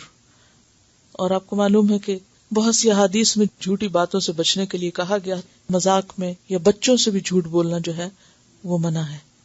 کیونکہ ایک صحابیہ جو تھی اپنے بچے کو بلا رہی تھی کسی چیز کا وعدہ کر کے, تو آپ نے ان سے پوچھ لیا کہ تم اپنے بچے کو کیا دو گی؟ نے کہا کہ وہ کچھ میٹھا ہے, میں اسے دینا چاہتی ہوں. آپ نے فرمایا اگر تم اسے بلا کر نہ دیتی تو یہ تمہارے اعمال نامے میں جھوٹ لکھا جاتا. 3 دفعہ فرمایا ہلاکت ہو اس شخص کے لیے کہ جو لوگوں کو ہنسانے کے لیے جھوٹ بولے. یعنی ہنسائیں ضرور اگر کسی کا دل خوش کرنا, مگر جھوٹی بات سے نہیں. یعنی انسان کا ذوق بدلنا چاہیے. ایمان لا کر, قرآن پڑھ کے, دین میں آ کر انسان نہ خود کو دھوکہ دے اور نہ کسی اور کو دے. اور جھوٹی گواہی کے بارے میں تو آپ نے اتنے شدید الفاظ فرمائے.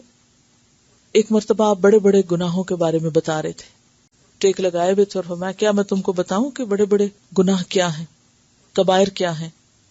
صحابہ نے ارشاد کیا کہ آپ ضرور بتائیے ہمیں. تو آپ نے فرمایا اللہ کے ساتھ شرک کرنا, ماں باپ کی نافرمانی کرنا, اور اس کے بعد آپ تکیے سے ہٹ گئے, ٹیک چھوڑ دی, اور فرمایا جھوٹ بولنا اور جھوٹی گواہی دینا.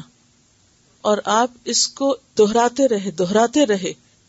شرک کی 1 دفعہ بات کی, ماں باپ کی نافرمانی کی 1 دفعہ بات کی, لیکن جھوٹ کی بات اتنی دفعہ کی کہ صحابہ کہتے ہیں کہ ہم تمنا کرنے لگے قلنا لیتہ سکتا, کاش آپ چپ ہو جائیں. یعنی آپ نے جب وہ تکرار شروع کی تو دیر تک یہی بات دہراتے رہے, اور شاید کسی دوسری بات پر آپ نے اتنی تکرار نہیں کہی. میکسیمم جن چیزوں پہ آپ کی تکرار ہوتی تھی, تکرار کا معنی سمجھتے ہیں ریپیٹیشن, وہ 3 دفعہ تک ہوتی تھی. ایک بات آپ 3 دفعہ فرماتے اور بس ختم ہو جاتی. لیکن جھوٹ سے روکنے کی بات آپ نے اتنی دفعہ کہی اس مجلس میں کہ جو آس پاس سب سننے والے تھے وہ کیا تمنا کرنے لگے, لیتہ سکتا, کاش آپ اور نہ کہیں. کیوں کہا؟ کیونکہ یہ سب خرابیوں سے بڑی خرابی ہے. جب کوئی شخص غلط بیانی کرتا ہے, جھوٹا رویہ اختیار کرتا ہے, یا دکھاوا کرتا ہے, یا ہوتا کچھ ہے اور بنتا کچھ ہے. جھوٹ صرف بولنا ہی نہیں ہوتا, جھوٹ جو ہے وہ مختلف طریقوں میں ہوتا ہے. ان سب چیزوں سے کیا کہا کہ تم بچو, جیسے بتوں کی گندگی ہے یعنی شرک جیسے برائی ہے, اسی طرح جھوٹ یا جھوٹی بات یا جھوٹا رویہ جو ہے وہ بھی اتنا ہی زیادہ ناپسندیدہ چیز ہے. حنفاء للہ, اللہ کے لیے یکسو ہو جاؤ. حنفاء کس کی جمع ہے؟ حنیف کی. اور حنیف کس کو کہتے ہیں؟ یکسو کو. حنفا کہتے ہیں استقامت کو بھی, استقامت اختیار کرنا, حق پہ جم جانا. تو ایمان اور استقامت اسی وقت آ سکتی ہے جب انسان منافقت سے نکلتا ہے, اور منافقت کی پہلی علامت جھوٹ ہے. تو جھوٹ سے نکل کر انسان استقامت کے رستے پہ آ سکتا ہے. حنفاء للہ, اللہ کے لیے یکسو, مخلص, مسلم, مؤمن, غیر مشرکین بہ, اس کے ساتھ شرک نہ کرنے والے. وَمَن یشرک باللہ, اور جو اللہ کے ساتھ کسی کو شریک کرے گا وہ ایسا ہی ہے فَكَأَنَّمَا, پس گویا کہ وہ خَرَّ مِنَ السَّمَاءِ, گر پڑا آسمان سے. اب اگر کوئی چھت سے گرے, کبھی سنا آپ نے, کسی کو کچھ معلوم ہو, کوئی شخص کسی ٹاور سے چھلانگ اس نے لگائی ہو یا کسی عمارت سے کوئی گرا ہو, تو اس کے ساتھ کیا ہوا؟ Assalamu alaikum. I was just talking about this time where this woman just jumped from a nearby building, and we happened to pass by that in the morning when we were going to school, and her body was just like a puddle of flesh and blood. You could not tell whether this was like a limb or her head or what was what, and her blood was like on nearby cars, and it was just disgusting because you couldn't even tell whether it was a person or an animal. Like that's how disgusting it was. And she had committed suicide or something. اب اس کو ذہن میں رکھ کے آپ سوچئے کہ کوئی آسمان سے گرے. یہ تو بلڈنگز کی بات ہو رہی تھی کہ بلڈنگ سے گر کے کیا حال ہوتا ہے، اور کہاں یہ کہ کوئی آسمان سے گرے. کہا یہ جا رہا ہے کہ جو اللہ کے ساتھ شرک کرتا ہے اس کا حال ایسا ہی ہے فَكَأَنَّمَا خَرَّ مِنَ السَّمَاءِ، کہ گویا وہ گرا آسمان سے. فَتَخْطَفُهُ الطَّيْرُ، پھر اچک لیا اس کو پرندوں نے، جھپٹ لیا. کیونکہ ہوتا یہ ہے کہ بعض بڑے پرندے چھوٹے پرندوں کو راستے میں ہی شکار کر لیتے ہیں. ختم، گیا. او تہوی بہ الریح، یا گرایا اس کو، پھینکا اس کو ہوا نے، فی مکان سحیق، دور کی جگہ پہ، وہ نیچے جا کے پٹخایا. پھر اس کا حال کیا ہوا؟ باقی کیا بچا؟ کیا اس کی تباہی میں کسی کو کوئی شک ہے؟ کیا رہے گا اس کے پاس؟ کچھ بھی نہیں. ویسے بھی مر کے انسان کا کچھ نہیں رہتا، لیکن کہاں یہ کہ وہ ٹکڑے ٹکڑے ہو جائے، چورا چورا ہو جائے. تو یہ کیفیت ہے کس کی؟ اس کی جو شرک کرے، کہ اس نے اپنے آپ کو یقینی صریحاً ہلاکت میں مبتلا کر دیا. تو بات یہ ہے کہ انسان جب اللہ کو چھوڑ کر کسی اور کے آگے سر جھکاتا ہے، کسی اور پہ توکل کرتا ہے، کسی اور سے نفع یا نقصان کی امید رکھتا ہے، تو اس کے لیے سوائے خسارے کے کچھ بھی نہیں. ایسا شخص یقیناً ہلاکت میں مبتلا ہو کر رہے گا. اس بات کو کچھ یوں سمجھیے کہ جیسے ایک شخص جو شرک کرتا ہے وہ محنت لگاتا ہے. آپ اگر دیکھیں جو لوگ مثلاً مزاروں وغیرہ پہ جاتے ہیں یا جو غیر اسلامی کام کرتے ہیں، وہ کیسی کیسی تکلیفیں اٹھاتے ہیں. بعض اوقات وہ ساری زندگی کی کمائی جمع کرتے ہیں، بعض اوقات پیدل سفر کرتے ہیں. جیسے حج پہ جاتے ہیں نا لوگ، ایسے ہی لوگ مختلف درگاہوں پہ بھی جاتے ہیں، کئی مہینے پیدل چل کے اور زندگی بھر کی جو جمع پونجی ہے وہ لے کے. اور پھر بعض اوقات ایسا نہیں ہوتا کہ وہ لوگ کوئی نماز روزہ نہیں کرتے، وہ نمازیں بھی پڑھ رہے ہیں، وہ روزے بھی رکھ رہے ہیں، وہ صدقے خیرات بھی کر رہے ہیں، وہ لوگوں کے کام بھی آ رہے ہیں.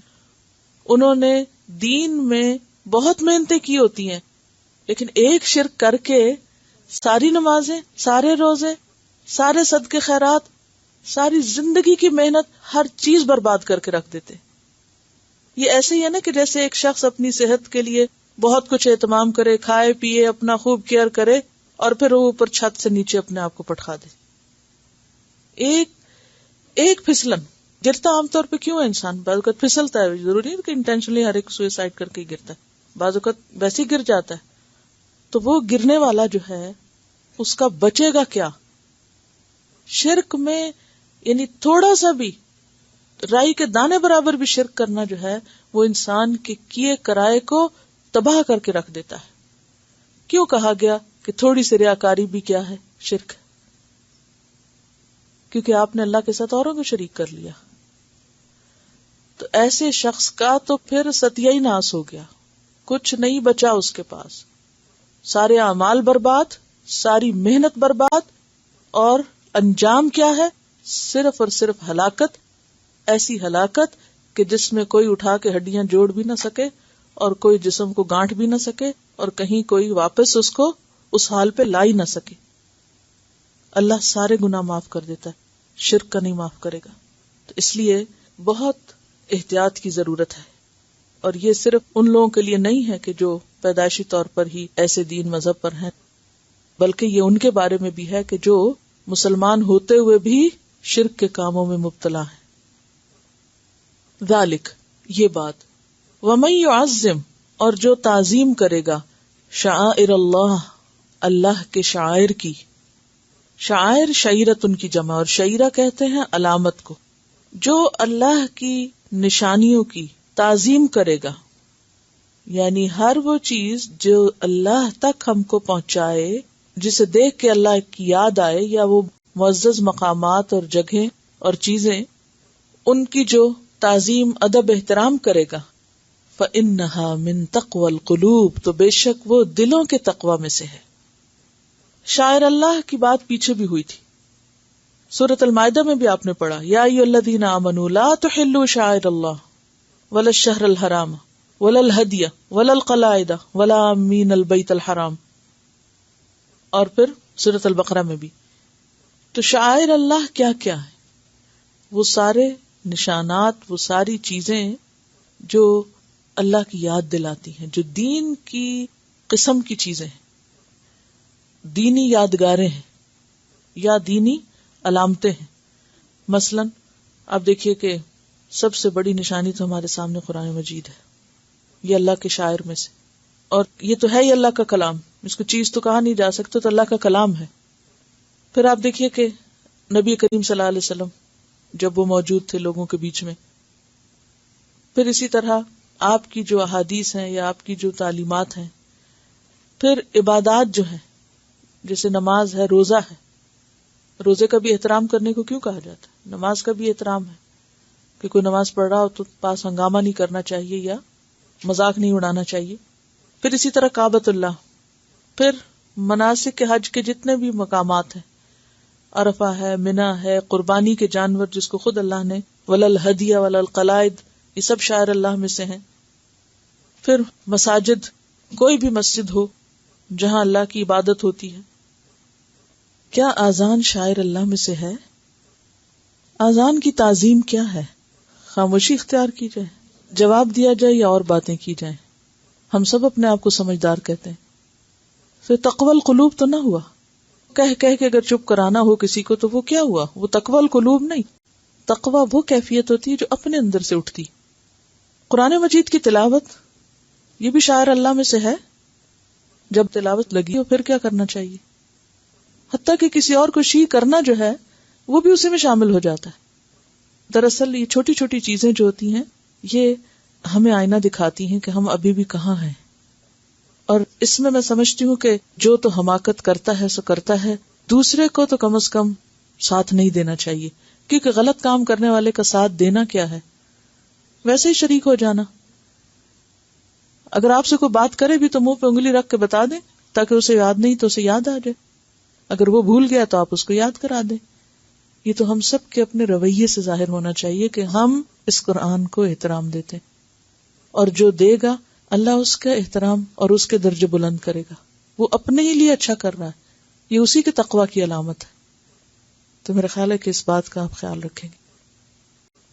پھر حرام مہینے، حج کے مہینے، ماہ رمضان، عیدین، ایام تشریق، جمعہ کی نماز، یہ ساری چیزیں کیا ہیں؟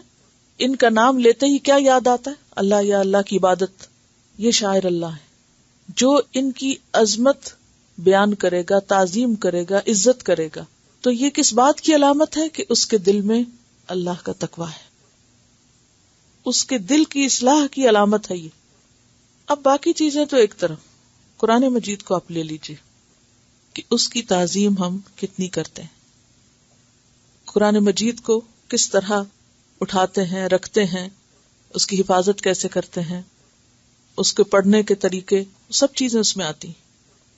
بعض اوقات ہم جب قرآن کے طالب علم بنتے ہیں تو طالب علم ہونے کی حیثیت سے ہم جس طرح عام ٹیکسٹ بکس کے ساتھ معاملہ کرتے ہیں، بعض اوقات قرآن مجید کے ساتھ بھی وہی معاملہ شروع کر دیتے ہیں، جو کہ درست نہیں، کہ اس کو پڑھ کے بس کہیں بھی رکھ دیا، اس کے اوپر کونی بھی رکھ لی اور بے دھیانی میں پھلانگ بھی گیا۔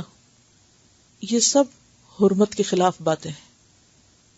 قرآن مجید جو ہے یہ ایک محترم چیز ہے، اس کو کثرت سے پڑھنے کا مطلب یہ نہیں ہے کہ اس کا جو ادب اور احترام ہے اس کا تقاضا ملوز خاطر نہ رکھا جائے۔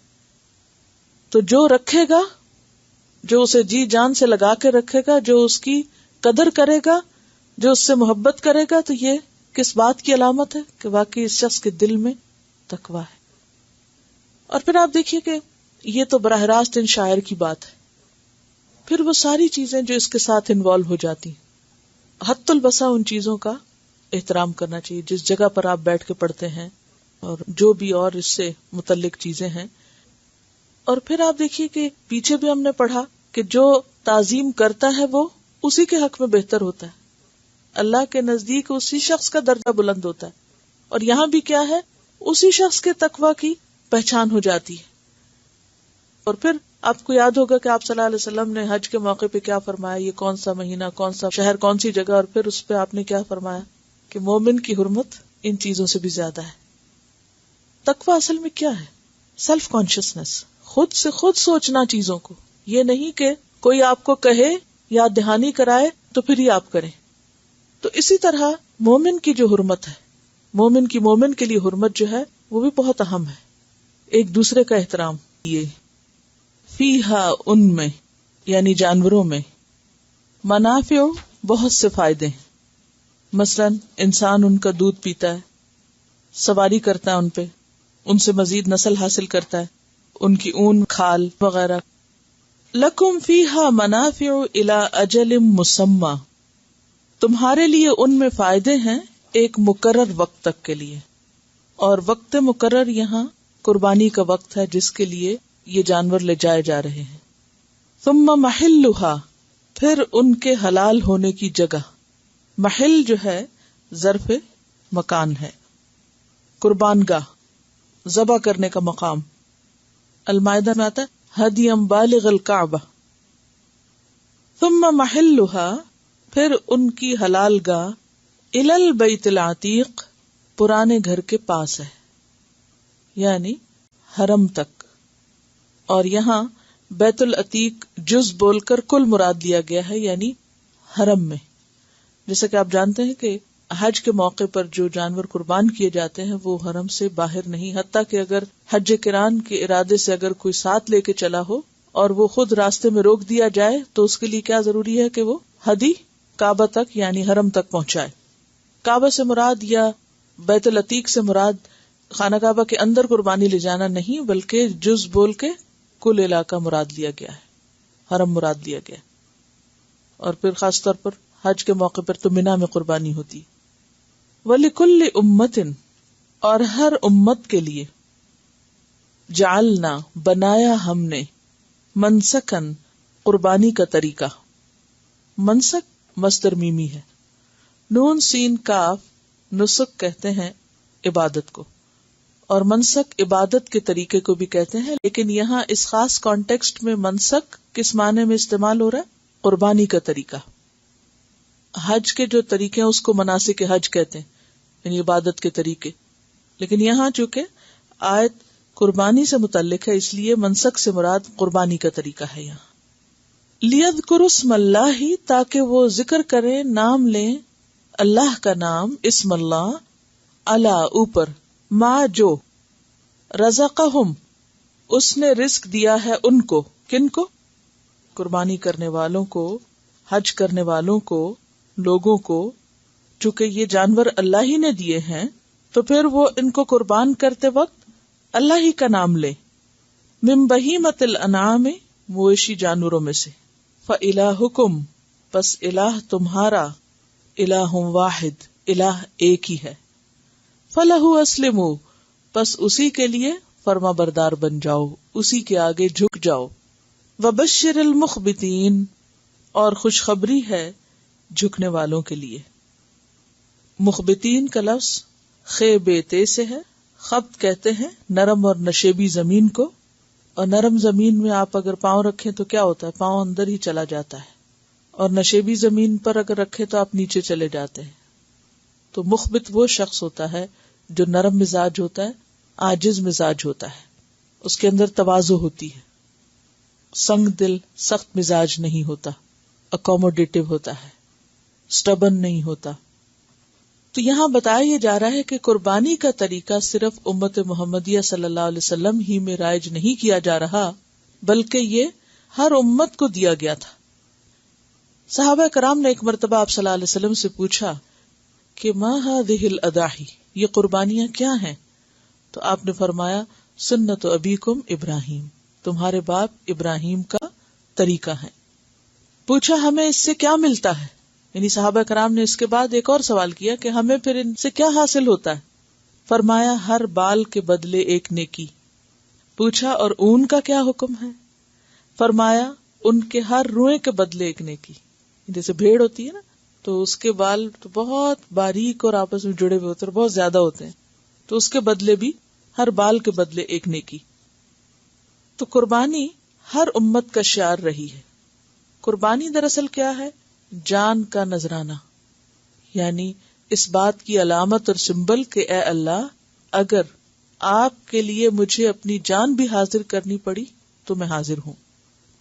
وَلِكُلِّ أُمَّةٍ جَعَلْنَا مَنْسَكًا، اور ہم دیکھتے ہیں کہ یہ قربانی حضرت آدم علیہ السلام کے زمانے میں بھی تھی. کوئی واقعہ یاد ہے؟ جی، حابیل اور قابیل کا واقعہ، اس میں قربانی کا ذکر آتا ہے. اذ قربا قربانا فتقبل من احدهما ولم يتقبل من الاخر قال لاقتلنك قال انما يتقبل الله من المتقين. تو قربانی جو ہے وہ آدم علیہ السلام کے دور سے شروع ہوئی، پھر خاص طور پر کب رائج ہوئی؟ ابراہیم علیہ السلام کے دور میں، جب انہوں نے اپنے بیٹے کی قربانی دی اور اللہ نے اس کے بدلے میں مینڈھا دیا، اور پھر جب سے مینڈھا یا بکری یا مویشی جانور ذبح کرنے کی سنت جاری ہو گئی. حدیث میں آتا ہے نبی صلی اللہ علیہ وسلم نے فرمایا 10 ذو الحج کو خون بہانے سے بڑھ کر ابن آدم اللہ تعالیٰ کے ہاں کوئی بہتر عمل نہیں کرتا. یہ جانور قیامت کے دن اپنے سینگوں، کھروں اور بالوں سمیت آئیں گے اور خون کے زمین پر گرنے سے پہلے اللہ کے ہاں اس کا ایک مقام ہوتا ہے. تم یہ قربانی خوش دلی سے دیا کرو. کیونکہ بہت سے لوگ یہ سمجھتے ہیں کہ قربانی کی بجائے پیسے دینا اور صدقہ کر دینا یا غریبوں کی ویسے مدد کر دینا وہ زیادہ بہتر ہے. تو اس میں یہ یاد رہے کہ قربانی ایک ریچول ہے، اس کا آلٹرنیٹ کوئی اور چیز نہیں ہوا کرتی. کیونکہ 10 ذو الحج کو سب سے افضل عمل قربانی کرنا ہی ہے، خون بہانا ہے. وہاں لفظ قربانی کرنا بھی نہیں آتا بلکہ خون بہانے کا آتا ہے. صحابہ کرام نے حضور صلی اللہ علیہ وسلم سے پوچھا کہ اس قربانی سے ہمیں کیا ملے گا؟ تو آپ نے یہ نہیں کہا کہ جو پیسے تم دے دو گے پھر اس کا بہت ثواب ہوگا، بلکہ بال کے بدلے نیکی، اون کے بدلے نیکی. تو اس سے بھی کیا پتہ چلتا ہے کہ قربانی ہی کی جائے تو قربانی ہوتی ہے، ان پیسوں سے کچھ اور کیا جائے تو قربانی ادا نہیں ہوتی. اور پھر قربانی کرتے وقت بھی کیا کرنا چاہیے؟ تکبیر پڑھنی چاہیے. اور وہ جو پورا عشرہ ہے اس میں بھی تکبیرات جو ہیں وہ پڑھی جاتی ہیں. عیدگاہ جاتے اور آتے وقت تکبیروں کا اہتمام. لِيَذْكُرُوا اسْمَ اللَّهِ عَلَى مَا رَزَقَهُمْ مِنْ بَهِيمَةِ الْأَنْعَامِ. اور جب قربانی کی جاتی ہے تو اس وقت وہ دعا بھی پڑھی جاتی ہے جس میں آخر میں آتا ہے بسم اللہ واللہ اکبر، یعنی اللہ کی بڑائی بیان کی جاتی ہے. اور پھر ایک اور جو اہم بات یہاں سکھائی گئی وہ کیا ہے کہ قربانی اللہ ہی کے نام کی ہونی چاہیے. فَإِلَٰهُكُمْ إِلَٰهٌ وَاحِدٌ فَلَهُ أَسْلِمُوا. تمہارا الہ ایک ہے لہٰذا اسی کے لیے جھک جاؤ، یعنی قربانی بھی اسی کے لیے کرو. فَصَلِّ لِرَبِّكَ وَانْحَرْ. تو نماز بھی رب کے لیے اور قربانی بھی رب کے لیے. یعنی ویسے تو اسلمو ایک کامن ورڈ ہے جھکنے کے معنوں میں، سر تسلیم خم کرنے کے، اطاعت کے معنوں میں، لیکن اس خاص کانٹیکس میں جو قربانی سے متعلق آ رہا ہے بہیمت الانعام کے، مراد یہ ہے کہ انسان جو جانور قربان کرے اس میں شہرت اور دکھاوے کا پہلو نہ ہو، بلکہ کیا ہو؟ اللہ کے آگے جھکنے کا، اللہ کی اطاعت کرنے کا، فرما برداری کرنے کا. اور پھر جھکنے والوں کو خوشخبری دے دو، مخبتین کو خوشخبری دے دو. تو گویا قربانی اپنے ظاہر کے اعتبار سے ایک ریچول ہے، لیکن اصل میں کیا ہے؟ جھکنے کا سبق. کون ہے مخبتین؟ ان کی خوبیاں اور صفات کیا ہیں؟ الذین، وہ لوگ، اذا ذکر اللہ، جب ذکر کیا جاتا ہے اللہ کا، جب اللہ کا نام لیا جاتا ہے، وجلت قلوبہم، ان کے دل کانپ اٹھتے ہیں. اگر ہم دیکھنا چاہیں خود کو کہ ہم مخبتین ہیں یا نہیں، تو ہم سب کو کیسے پتا چلے گا کہ اللہ کا جب نام لیا جائے، اللہ کا ذکر کیا جائے، آذان بلند ہو، قرآن پڑھایا جا رہا ہو تو دلوں کا حال کیا ہے اس وقت؟ وجلت قلوبہم، ان کے دل کانپ اٹھتے ہیں. وہ بے حس، غافل اور بے پرواہ لوگ نہیں ہوتے، بلکہ ان کا دل اللہ کی طرف جھک جاتا ہے. سورۃ الانفال آیت 2 میں بھی آتا ہے انما المؤمنون الذین اذا ذکر اللہ وجلت قلوبہم، کہ ان کے دل کانپ اٹھتے ہیں. اور پھر اس میں آپ دیکھیے کہ صرف کانپتے نہیں بلکہ نتیجتاً مطمئن ہو جاتے ہیں، پرسکون بھی ہوتے ہیں. یعنی یہاں کانپنے سے مراد کوئی بے چینی لگنا نہیں ہے بلکہ دل کا جاگنا ہے. انسان کی موت دل کی موت سے ہوتی ہے، خواہ جسمانی موت ہو یا روحانی موت ہو. اور انسان کی زندگی کس سے ہے؟ دل کی زندگی سے ہے. یعنی دل زندہ ہو تو سب کچھ زندہ ہے. اور اس میں آپ دیکھیے کہ سورۃ الزمر میں بھی آتا ہے تقشعر منہ جلود الذین یخشون ربہم ثم تلین جلودہم وقلوبہم الی ذکر اللہ. اللہ کے ذکر سے دل کیا ہوتے ہیں؟ نرم ہو جاتے ہیں، رونگٹے کھڑے ہو جاتے ہیں. یہ کن لوگوں کے؟ جو اپنے رب سے ڈرتے ہیں. اور اس میں ہم دیکھتے ہیں حضرت عمر رضی اللہ تعالی عنہ کا معاملہ کہ حضرت عمر رضی اللہ تعالی عنہ ایک موقع پر کسی سے بات کر رہے تھے اور اس شخص نے آپ کو کسی معاملے میں پریشان کیا، کچھ الزام تراشی کی. تو حضرت عمر جو تھے وہ غصے میں آ گئے اور قریب تھا کہ اس پہ ٹوٹ پڑے. تو اتنے میں ایک شخص جو پاس تھا اس نے قرآن پاک کی ایک آیت پڑھ دی. تو عمر رضی اللہ تعالیٰ عنہ اسی وقت اس طرح ٹھنڈے ہو گئے کہ جیسے کوئی بات ہی نہ ہو.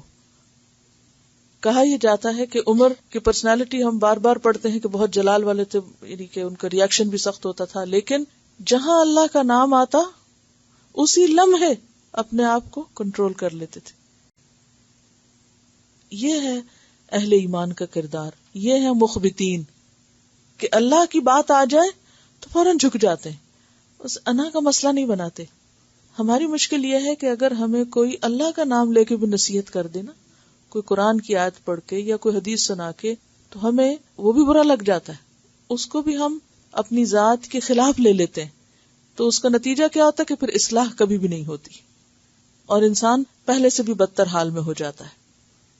حضرت عمر ہی کے بارے میں ایک اور روایت آتی ہے جو بہت ہی ہم سب کے لیے اس میں سبق ہے. حضرت عمر پر آپ کو معلوم ہے کہ ایک مجوسی ابو لؤلؤ نے قاتلانہ حملہ کیا تھا، تو آپ کا خون مسلسل بہ رہا تھا. تو اس وقت آپ نے دودھ منگوا کے پیا. جو ہی دودھ پیا تو زخم اتنا گہرا تھا کہ وہ دودھ جو تھا وہ جسم سے نکلنے لگا، یعنی خون کی جگہ دودھ نکلنے لگا. اس وقت حضرت عمر کہتے ہیں خدا کی قسم اگر میرے پاس زمین کے برابر سونا ہوتا تو میں اللہ کے عذاب سے بچنے کے لیے اسے فدیے میں دے دیتا قبل اس کے کہ میں اس عذاب کو دیکھوں. عبداللہ بن عباس کہتے ہیں میں نے کہا رسول اللہ صلی اللہ علیہ وسلم نے آپ کے لیے دعا کی اللہ آپ کے ذریعے دین اور مسلمانوں کو طاقت دے. جبکہ مسلمان مکہ میں حالت خوف میں تھے، یعنی اس وقت آپ نے حضرت عمر کی ہدایت کی دعا کی تھی.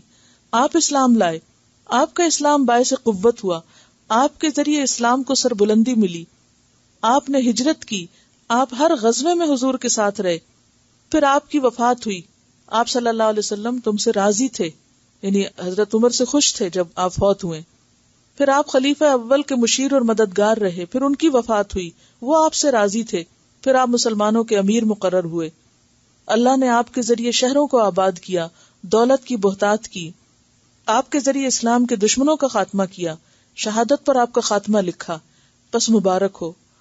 عمر نے فرمایا اس نے دھوکہ کھایا جو تم لوگوں کے دھوکے میں آ گیا، یعنی تمہاری ان تعریفوں کے دھوکے میں آ گیا. پھر فرمایا اے عبداللہ کیا تم قیامت کے دن میرے لیے گواہی دو گے؟ انہوں نے کہا ہاں. پھر اپنے لڑکے سے کہا اے عبداللہ بن عمر میرا چہرہ زمین پہ رکھ دو. وہ حضرت عمر کا سر اپنی ران پہ رکھے ہوئے تھے، انہوں نے ران سے اٹھا کے پنڈلی پہ رکھ دیا، نیچے نہیں رکھا، ذرا اوپر سے نیچے کو کر دیا. حضرت عمر نے کہا تم میرا رخسار یعنی میرا گال زمین سے ملاؤ. تو پھر انہوں نے ایسا ہی کیا. عمر نے کہا عمر خرابی ہے تیری اور تیری ماں کی اگر اللہ نے تجھے معاف نہ کیا. اس کے بعد آپ کی وفات ہو گئی. اتنا کچھ کرنے کے بعد کیا عاجزی تھی کہ اپنا منہ زمین پہ رکھوایا. لیکن آج ہم تھوڑا سا بھی کچھ کر لیں تو اپنے آپ کو بڑی چیز سمجھنے لگتے ہیں، اور اگر ہمیں کچھ کہہ دے کوئی تو ہمارا مزاج بگڑنے لگتا ہے کہ معلوم نہیں کیا گستاخی ہو گئی کسی سے. تو بشر المخبتین، خوشخبری کس کے لیے؟ عاجزی کرنے والوں کے لیے. کون ہے کہ جب اللہ کا نام آ جائے تو دل کانپ اٹھتے ہیں ان کے. والصابرین علی ما اصابہم، اور صبر کرنے والے ہیں اوپر اس کے جو ان کو پہنچے، کوئی بھی اذیت جسمانی روحانی کسی قسم کی، تو اس پر خود کو کنٹرول کر لیتے ہیں. والمقیم الصلاۃ، اور نماز قائم کرنے والے ہیں، یہ عاجزوں کی علامت ہوتی. ومما رزقناہم ینفقون، اور اس میں سے جو ہم نے ان کو رزق دیا وہ خرچ کرتے رہتے ہیں. والبدن، اور اونٹ. بدنا بدنتن کی جمع ہے، بدنتن. اور بدنا کس کو کہتے ہیں؟ بڑے بدن والے کو، بڑے بدن والے. والبدن، اور اونٹ، کیونکہ اونٹ کو بھی اس لیے بدنا کہا گیا کیونکہ اس کا حجم جو ہے سب مویشی جانوروں میں بڑا. جعلناها لکم من شعائر اللہ، بنایا ہم نے ان کو تمہارے لیے اللہ کی نشانیوں میں سے. اونٹ بھی شاعر ہیں. کب؟ جب وہ قربانی کے لیے لے جائے جاتے ہیں. لکم فیہا خیر، تمہارے لیے ان میں خیر ہے. کن میں خیر ہے؟ ان شاعر میں، ان اونٹوں میں، یعنی ان کی قربانی کرنے میں. آپ کو معلوم ہے کہ ایک اونٹ کی قیمت ہزاروں میں ہوتی تھی، تو اس کی قربانی کرنا مال کی قربانی بھی تھی اور ساتھ اس کے ایک سواری کی قربانی بھی اور ایک دودھ دینے والے جانور کی بھی. تو قربانی کوئی معمولی قربانی نہیں تھی، یعنی یہ اس کو قربان کرنا آسان نہیں تھا. لیکن کیا فرمایا کہ ان کو قربان کرنے میں تمہارے لیے بھلائی ہے. فاذکروا اسم اللہ علیہا، پس ذکر کرو اللہ کا نام، علیہا ان پر. یعنی جب تم ان کا نحر کر رہے ہو تو ان کو بھی اللہ کے نام سے ہی ذبح کرو. صوافا، صف بستہ. صواف کا لفظ جو ہے یہ صاف سے ہے، صافتن سے، اس کا واحد صافتن. وہ اونٹ جس کا بایاں ہاتھ باندھ دیا جائے اور وہ اپنے دونوں پاؤں اور دائیں ہاتھ کے سہارے کھڑا ہو. آپ کو معلوم ہے کہ اونٹ کو لٹا کے نہیں ذبح کرتے، لٹانا بہت مشکل ہے. وہ کھڑا ہوتا ہے، اور کھڑا بھی کس طرح کہ اس کا بایاں ہاتھ سے مراد یہ کہ آگے والے جو دو ہوتے ہیں نا ان میں سے ایک جو لیفٹ ہینڈ ہے اس کو باندھتے کیسے؟ گھٹنا موڑ دیتے ہیں، یوں سمجھی، بینڈ کر دیتے ہیں اس کو. تو اس سے یہ ہے کہ پھر اس کا بیلنس جو ہے وہ پورا نہیں رہتا، کیونکہ اگر وہ اپنے پورے پاؤں پر ہو اور آپ اس کو نہر کریں تو کیا ہو سکتا ہے وہ رسی توڑا کے بھاگ نکلے، کوئی قوی جانور ہے نا. تو اس کا طریقہ ہے کہ اس وقت جب اس پہ وہ کھڑے ہو کر اس کو مارو گے نیزہ یا جو بھی اللہ کا نام لے کے، تو اس وقت وہ اس صف بستہ حالت میں ہونی، کھڑا ہو. فَإِذَا وَجَبَتْ، پھر جب گر پڑے. وجبہ کا مطلب ہوتا ہے لگ جانا، واجب بھی اسی سے. جنوبہا، ان کے پہلو، یعنی بالکل ٹھنڈے ہو جائیں، جان نکل چکے. یہ موت سے کنایا ہے.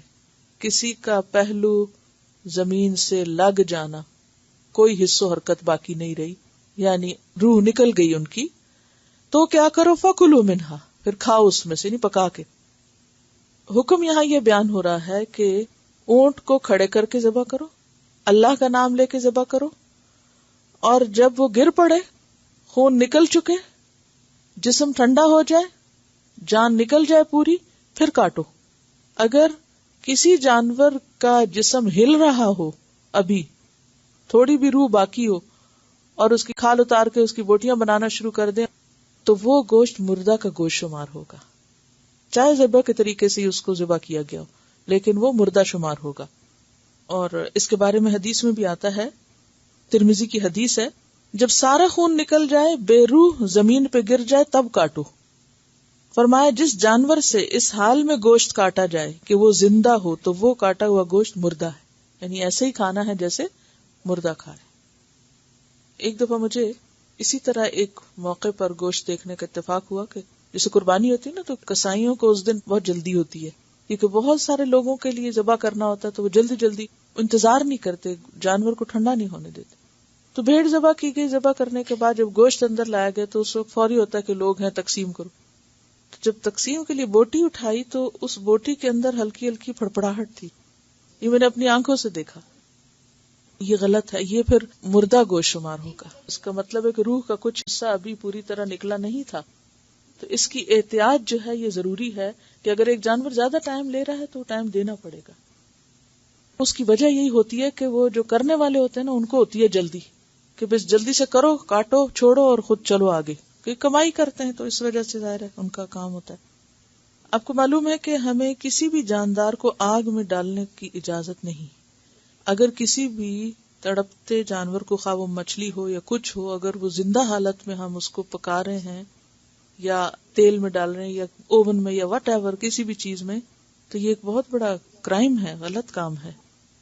میں سوچتی ہوں کہ عقل بھی ماننے کو تیار نہیں ہوتی کہ انسان اتنا ناسمجھ بھی ہو سکتا ہے. اگر شریعت کا پتہ نہ بھی ہو تو جانوروں کا اتنا حق تو ہے کہ وہ ان کی جان تو نکلنے دیں. ہمیں تو یہاں تک حکم ہے کہ ایسی چھری استعمال کرو کہ جو تکلیف نہ دے. صحیح مسلم کی روایت ہے، اللہ تعالیٰ نے ہر چیز کے ساتھ سلوک کرنا لکھ دیا ہے. اب آپ دیکھیے کہ حدیثوں میں بھی کیا خوبصورتی ہے کہ صرف ایک خاص چیز نہیں بلکہ سب چیزوں کے ساتھ اچھے سلوک کا ہمیں حکم دیا ہے.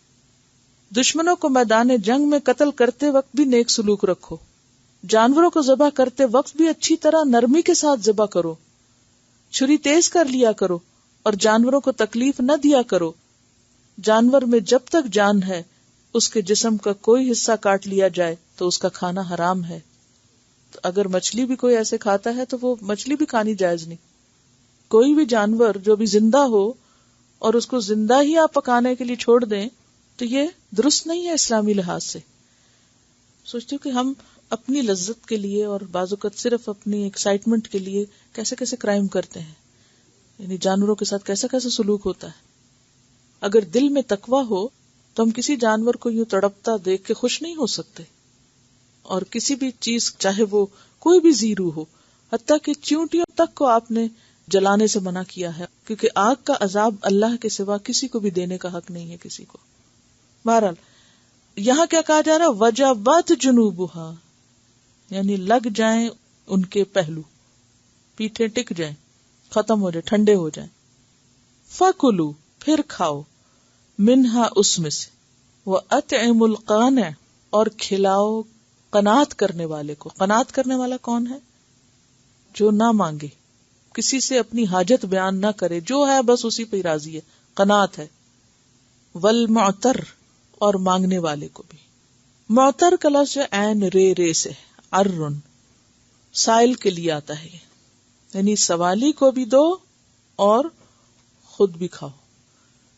ہاں اگر فوری طور پر سارا نہیں بھی کھایا جا سکتا تو ذخیرہ بھی کر سکتے، یعنی فریز کر سکتے ہیں، یہ پہلے لوگ سکھا لیا کرتے تھے. تو یہاں پر اگرچہ کہا جا رہا ہے کہ تم کھاؤ بھی اور کھلاؤ بھی، یہ ایک استحبابی حکم ہے. استحباب کس کو کہتے ہیں؟ مستحب ہے، ایسا کرنا پسندیدہ ہے. اگر مثلاً کوئی ایسی جگہ ہے کہ جہاں بہت ضرورت مند ہے اور آپ سارا ہی دے دینا چاہتے ہیں تو بھی کوئی حرج نہیں. اگر 2 جانور مثلاً کر رہے ہیں تو آپ ایک پورا کا پورا دے دیں اور ایک میں سے خود کھا لیں. اگر آپ سارا خود رکھنا چاہتے ہیں کہ ہم زیادہ ضرورت مند ہیں تو خود رکھ لیں تو بھی کوئی حرج نہیں.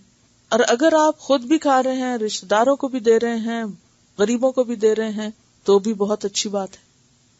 پھر اس میں آپ دیکھیے کہ جو اپنے لیے جمع کر کے رکھنا ہے، آپ نے فرمایا میں نے تمہیں 3 دن سے زیادہ قربانی کا گوشت ذخیرہ کرنے سے منع کیا تھا.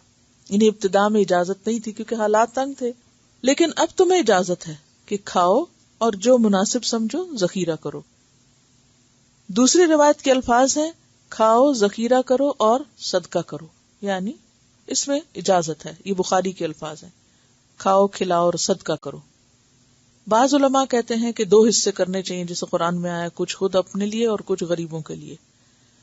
آپ صلی اللہ علیہ وسلم مدینہ میں 10 سال رہے، ہر سال قربانی کرتے رہے. جب آپ حج پہ تشریف لے گئے تو آپ نے 100 اونٹ ذبح کیے اور پھر ان میں سے مختلف اونٹوں میں سے ملا کے پکایا گیا گوشت اور پھر آپ نے خود بھی کھایا اور دوسروں کو بھی کھلایا. اور پھر اس بات کی اجازت نہیں کہ نماز عید سے پہلے قربانی کی جائے، کیونکہ بعض اوقات اور خاص طور پر یہاں چونکہ 2 عیدیں بھی ہوتی ہیں اور 3 دن بھی ہوتی ہیں. تو کچھ لوگ پھر عید کسی اور کے ساتھ پڑھ لیتے ہیں، اور جس کو اپنی عید کہتے ہیں اس دن عید کی نماز سے پہلے ہی قربانی کر لیتے ہیں. یعنی کہ مثلا 2-3 لوگ ہیں گھر کے، تو جہاں جلدی ہو رہی نماز وہاں کر کے، اور پھر جس کی نماز پڑھی ہے یا نہیں پڑھی قربانی پہلے ہی کر لی. جس کو قربانی کرنا ہے اس کو پہلے نماز پڑھنا ہے. یہ نہیں کہ آپ یہ سوچیں کہ ٹھیک ہے ہم ساری کٹھی کر لیتے ہیں اور بعد میں پھر نماز بھی دیکھی جائے گی. بعض اوقات آپ چیریٹیز کو پیسے دے دیتے ہیں، اور اس صورت میں آپ ان کو ساتھ انسٹرکشن بھی دیں کہ قربانی کب کی جائے، جب آپ کی نماز ہو جائے. ویسے بھی 3 دن قربانی ہوتی رہتی ہے، تو وہ تاخیر سے بھی ہو جائے تو کوئی حرج نہیں. لیکن آپ صلی اللہ علیہ وسلم نے فرمایا، بخاری کی روایت ہے، جس نے نماز عید سے قبل اپنی قربانی کر لی، اس نے گوشت کھانے میں جلدی کی، اس کی قربانی نہیں ہوئی. یہ صحیح حدیث ہے بخاری کی. 12 فَكُلُوا مِنْهَا وَأَطْعِمُوا الْقَانِعَ وَالْمُعْتَرَّ كَذَلِكَ، اسی طرح سَخَّرْنَاهَا لَكُمْ، مسخر کیا ہم نے ان کو تمہارے لیے، یعنی تمہارے بس میں دے دیا کہ تم ان کو ذبح کر سکو. لعلکم تشکرون، تاکہ تم شکر ادا کرو. سورۃ یاسین میں آتا ہے، اولم یروا انا خلقنا لهم مما عملت ایدینا انعاما فهم لها مالکون. تو یہ مسخر کرنے کا معنی کیا ہے کہ پیدا اللہ نے کیے تھے یہ جانور، اور ہم ان کے مالک بن گئے اور ان کو استعمال کر رہے ہیں.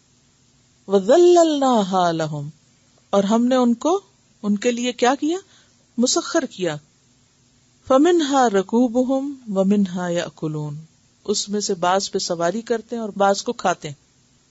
وَلَهُمْ فِيهَا مَنَافِعُ وَمَشَارِبُ أَفَلَا يَشْكُرُونَ، یعنی ان سب نعمتوں کو استعمال کرنے کے بعد انسان کو کیا کرنا چاہیے؟ شکر ادا کرنا چاہیے. فرمایا لَن يَنَالَ اللَّهَ لُحُومُهَا، ہرگز نہیں پہنچتے اللہ کو ان کے گوشت. کن کے؟ جانوروں کے. جو تمہاری قربانیاں ہیں، ان قربانیوں کا گوشت اللہ کو نہیں پہنچتا. ولا دماؤها، اور نہ ان کا خون پہنچتا ہے. ولکن ینالہ التقوی منکم، لیکن پہنچتا ہے اس کو تقوی تم میں سے، یعنی تمہارا تقوی اللہ تک پہنچتا ہے. اللہ تعالیٰ یہ نہیں دیکھتا کہ کس نے کتنی قیمت کا جانور ذبح کیا اور کتنا موٹا تازہ تھا. ٹھیک ہے وہ بھی اپنی جگہ، اگر اللہ ہی کی خاطر انسان کر رہا ہو، کسی شہرت کے لیے نہیں، تو اس کا اپنا ایک اجر ہے. یعنی اگر انسان اللہ کی خاطر کر رہا ہو یہ سب کچھ، تو پھر اگر اچھا جانور ذبح کر رہا ہے، زیادہ صحت مند پلا ہوا بہترین چیز اللہ کو پیش کر رہا ہے، تو یقیناً وہ قابل قدر ہے، باعث اجر ہے. لیکن اگر انسان صرف اس لیے کر رہا ہے کہ وہ لوگوں پہ دوست جمائے اور لوگوں کو متاثر کرے کہ میرا بکرا تو اتنا بڑا تھا اور اتنی قیمت کا تھا اور تم نے کیا کیا، کیونکہ تکبر نام ہی اس چیز کا نا کہ انسان لوگوں کو حقیر سمجھے اور خود کو بڑی چیز سمجھے. رسول اللہ صلی اللہ علیہ وسلم نے فرمایا، جو اللہ کے لیے تواضع اختیار کرتا ہے اللہ اس کو بلند کر دیتا ہے. وہ اپنے جی میں اپنے کو حقیر سمجھتا ہے لیکن لوگوں کی نگاہوں میں بڑا ہوتا ہے. اور پھر خود پسندی یا اپنی صفات یا اپنی چیزوں کو بڑے شان کی نظر سے دیکھنا وہ بھی پسندیدہ نہیں. عاجزی کے خلاف کیا کیا چیزیں ہیں، یا تکبر کس چیز کا نام ہے؟ بطر الحق و غمت الناس. غمت الناس کیا؟ لوگوں کو حقیر سمجھنا اور خود کو ہی ہر چیز میں پرفیکٹ اور اعلیٰ سمجھنا. تو اس چیز کی نفی کر دی گئی کہ اللہ ظاہری چیزوں کو نہیں دیکھتا. لن ینال اللہ لحومہا ولا دماؤہا، نہ اللہ کو ان جانوروں کے گوشت پہنچتے ہیں اور نہ خون پہنچتا ہے. ولکن ینالہ التقوی منکم. بات یہ ہے کہ ہر چیز کا ایک ظاہری پہلو ہوتا ہے اور ایک اس کا اندرونی پہلو ہوتا ہے. جیسے کوئی بھی پھل ہے تو اس کا چھلکا بھی ہوتا ہے اور اس کا مغز بھی ہوتا ہے. جیسے بادام ہیں یا اخروٹ ہیں یا اور بھی کھانے کی چیزیں جو اللہ نے پیدا کی ہیں، جیسے کیلا ہے، جو بھی فروٹس وغیرہ ہیں. سبزیاں آپ دیکھ لیجئے، گرینز دیکھ لیجئے، تو کیا کھایا جاتا ہے اس میں سے؟ کام کی چیز کیا ہوتی ہے؟ اندر کی چیز ہوتی ہے. جو اوپر کی چیز ہوتی ہے، سکن جو ہوتی ہے، وہ اگرچہ خوبصورت ہوتی ہے. آپ دیکھیے کہ مثلا کیلے کو دیکھ لیجئے، اورنج کو دیکھ لیجئے، کسی بھی چیز کو، تو جو باہر کا حصہ ہے دیکھنے میں زیادہ خوبصورت نظر آتا ہے، لیکن خوبصورت ہونے کے باوجود ہم استعمال کون سا حصہ کرتے ہیں؟ جو اندر کا حصہ ہے. اسی طرح قربانی کرنا بظاہر ایک بہت بڑا کام نظر آتا ہے، لیکن اس قربانی میں بھی اصل چیز تقویٰ ہے. مثلا ایک شخص اگر بکرا قربان کرتا ہے یا گائے قربان کرتا ہے تو اللہ تعالیٰ یہ نہیں دیکھتا کہ اس نے گائے کی یا اونٹ کیا، بلکہ یہ دیکھتا ہے کہ اس نے اگر ایک چھوٹی سی بھیڑ بھی یا ایک بکری بھی ذبح کی ہے تو اس کی نیت پیچھے کیا تھی، اس کی سوچ کیا تھی. اور یہ تو ایک سمبل بھی ہے. اصل بات یہ کہ کیا اس نے پیچھے اپنی انا بھی قربان کی ہے، اپنے تکبر کو بھی قربان کیا ہے، اپنی خواہشات کو بھی قربان کیا ہے. حقیقی تقویٰ خون اور گوشت دکھانے کا نام نہیں. حقیقی تقویٰ نفس پہ چوٹ برداشت کرنے کا نام ہے، اپنی انا کو قربان کرنے کا نام ہے، اپنے جذبات کو قربان کرنے کا نام ہے، صبر کرنے کا نام ہے. قربانی کی اصل روح یہی ہے، کیونکہ انسان نہ تو کسی کا حق دے سکتا ہے اس کے بغیر. مثلا آپ اپنے شوہر کا حق دینا چاہتے ہیں یا بچوں کا دینا چاہتے ہیں یا بہن بھائیوں کا دینا چاہتے ہیں یا دوسرے ہمسایوں کا یا دوسرے کسی بھی انسان کا، تو آپ نے دیکھا ہوگا کہ عام روزمرہ کی زندگی میں ہمیں دوسروں سے کوئی نہ کوئی شکایت ہو ہی جاتی. آپ کو شوہر سے شکایت ہو سکتی، کوئی ناراضگی ہو سکتی، آپ کو بچوں سے ہو سکتی ہے، آپ کو بہن بھائیوں سے ہو سکتی ہے، آپ جن لوگوں کے ساتھ رہتے ہیں ان سے کوئی شکایت ہو سکتی ہے. ایسے میں کیا ہوتا ہے کہ جب انسان کو کسی سے شکایت ہوتی ہے تو پھر انسان اس شخص کے ساتھ جواباً اچھا معاملہ نہیں کرنا چاہتا، اس کا حق نہیں دینا چاہتا. انسان کیا کہتا ہے، کیا جواز پیش کرتا ہے، اس نے میرے ساتھ کیا کیا ہے، اس نے مجھے کیا دیا ہے. اب ایسے میں وہ دے یا نہ دے یہ نہیں ہے سوال کہ وہ کیا کر رہا ہے. ہم سے لوگوں کے بارے میں نہیں پوچھا جائے گا، ہم سے کیا پوچھا جائے گا کہ ہم نے بھی اپنا فرض ادا کیا یا نہیں کیا. اب ہم فرض صرف اس وقت ادا کر سکتے ہیں جب ہم اپنے اندر کے بکرے کو روز ذبح کریں. یعنی سال میں ایک دفعہ عید پر بکرا ذبح کرنا آسان ہے، لیکن خود کو روز کل کرنا اندر سے اور اپنی انا کو مارنا اور پھر مار کے اس کو حق دینا جو ہمیں نہ دے، اس کے ساتھ اچھا کرنا جو ہمارے ساتھ اچھا نہ کرے. کیونکہ مخبت کون ہے، خبت کون سی زمین ہوتی ہے جس کے اندر پاؤں دھس جاتا ہے، نشیبی زمین جس میں گڑھا پڑ جائے. تو مومن کیا ہے، اس زمین کی طرح ہے کہ جس پہ اگر کوئی پاؤں رکھے تو اسے جگہ مل جائے اندر، یعنی اسے اس کا حق ہم سے مل جائے. اور یہ انسان صرف اس وقت دے سکتا ہے کہ جب وہ اپنے اندر نرمی پیدا کرے. ورنہ اگر کوئی ہمارے ساتھ زیادتی کرے تو جس وقت وہ ہم سے کچھ لینے کے لیے آئے گا تو ہم کیا بن جائیں گے، فولادی دیوار، اکڑ کہ یاد کرو تم نے کیا کیا تھا، اب مجھ سے کسی خیر کی توقع نہ رکھنا، نو انٹری. تو یہ تو تقویٰ کی علامت نہیں. جو اللہ کے لیے جھک جاتا ہے پھر وہ یہ نہیں دیکھتا کہ میرے ساتھ کیا ہوا ہے، وہ یہ دیکھتا کہ میرا کیا فرض ہے اور مجھے کیا کرنا ہے. اور یہ اس وقت تک نہیں ہوتا جب تک خود کو نہ قربان کر سکے. اور پھر آپ دیکھیے کہ بعض اوقات انسان کو مجبوراً قربان ہونا پڑتا ہے. وائی ناٹ اللہ کی خاطر اپنے آپ کو ایک طرف رکھ کے جو اللہ نے ہم پہ فرض عائد کیا ہے ہم اس کو پورا کریں. اسی لیے آگے فرمایا وبشر المحسنین، ایسے ہی محسن بن سکتے ہیں، ایسے ہی کے لیے خوشخبری. کذالک سخرھا لکم، اسی طرح اس نے مسخر کر دیا ہے ان کو تمہارے لیے. اب آپ دیکھیے کہ اس دنیا کا نظام چل ہی اسی طرح رہا ہے. کچھ کو کچھ پہ فوقیت دے دی، کچھ کو کچھ پہ اختیار دے دیا، کچھ کو کچھ کے اوپر طاقت دے دی. اب ہر جگہ ہر انسان کہیں اختیار رکھتا ہے اور کہیں دوسرے کے آگے لاچار ہے، مجبور ہے. کہیں لینے والا اور کہیں دینے والا ہے. کسی پہ اس کا زور چل رہا ہے اور کہیں کسی کے آگے بے زور ہے. اب کبھی جانوروں کو آپ دیکھیں، بیچارے سر جھکائے کس طرح ریوڑ کے ریوڑ انسانوں کے آگے چل رہے ہوتے ہیں. کیا ان کے اندر جان نہیں؟ کیا انہیں اپنی جان نہیں پیاری؟ کیوں کہا گیا ان کے سامنے چھری نہ تیز کرو؟ پتہ چلتا ہی ہوگا، منع کیا گیا کہ ان کے سامنے چھری نہ تیز کرو. شاید انہیں پتہ چلتا اور ان کا دل بھی تھوڑا ہوتا کہ ہماری شامت آنے والی، یہ خوف محسوس کرتے ہوں، ان کو بھی نہ ہراس کرو. تو اگر وہ ذبح ہونے سے انکار کر دیں، اکڑ جائیں آگے سے، یا گوشت ان کا گلے نہ، پھر بھلا دیکھیں ہم مزے کے دسترخوان کیسے سجاتے ہیں. کذالک سخرھا لکم، اللہ نے انہیں تمہارے لیے مسخر کر دیا، جیسے چاہو استعمال کرو ان کو. ان کا دودھ نکالو، ان سے نسل حاصل کرو، ان کے بال اتار کے، کبھی آپ نے بھیڑ کے بال اترتے دیکھے؟ کس طرح اس کی ٹانگیں پکڑ کے کھڑی کر لیتے ہیں اور اس کی ساری حجامت کر ڈالتے ہیں اوپر سے، اور لے کے چلے آتے ہیں وہ بیچاری، پھر اس کے اگتے رہتے ہیں بال، اور انسان کس طرح اپنے کام چلاتے ہیں. یہ مسخر ہے تو ہم ان کے بال اتار لیتے ہیں نا. ہمارے کو اتارنے دیں گے کسی کو؟ کوئی بال چھو تو جائے اس کی بھی خبر لے لیں گے. کبھی ہوتا ہی نہیں، بال کسی کے الجھ جائیں یا کوئی ذرا سے کھچ جائیں تو کیا کرتے ہیں اس کے ساتھ، کس اخلاق کا مظاہرہ کرتے ہیں.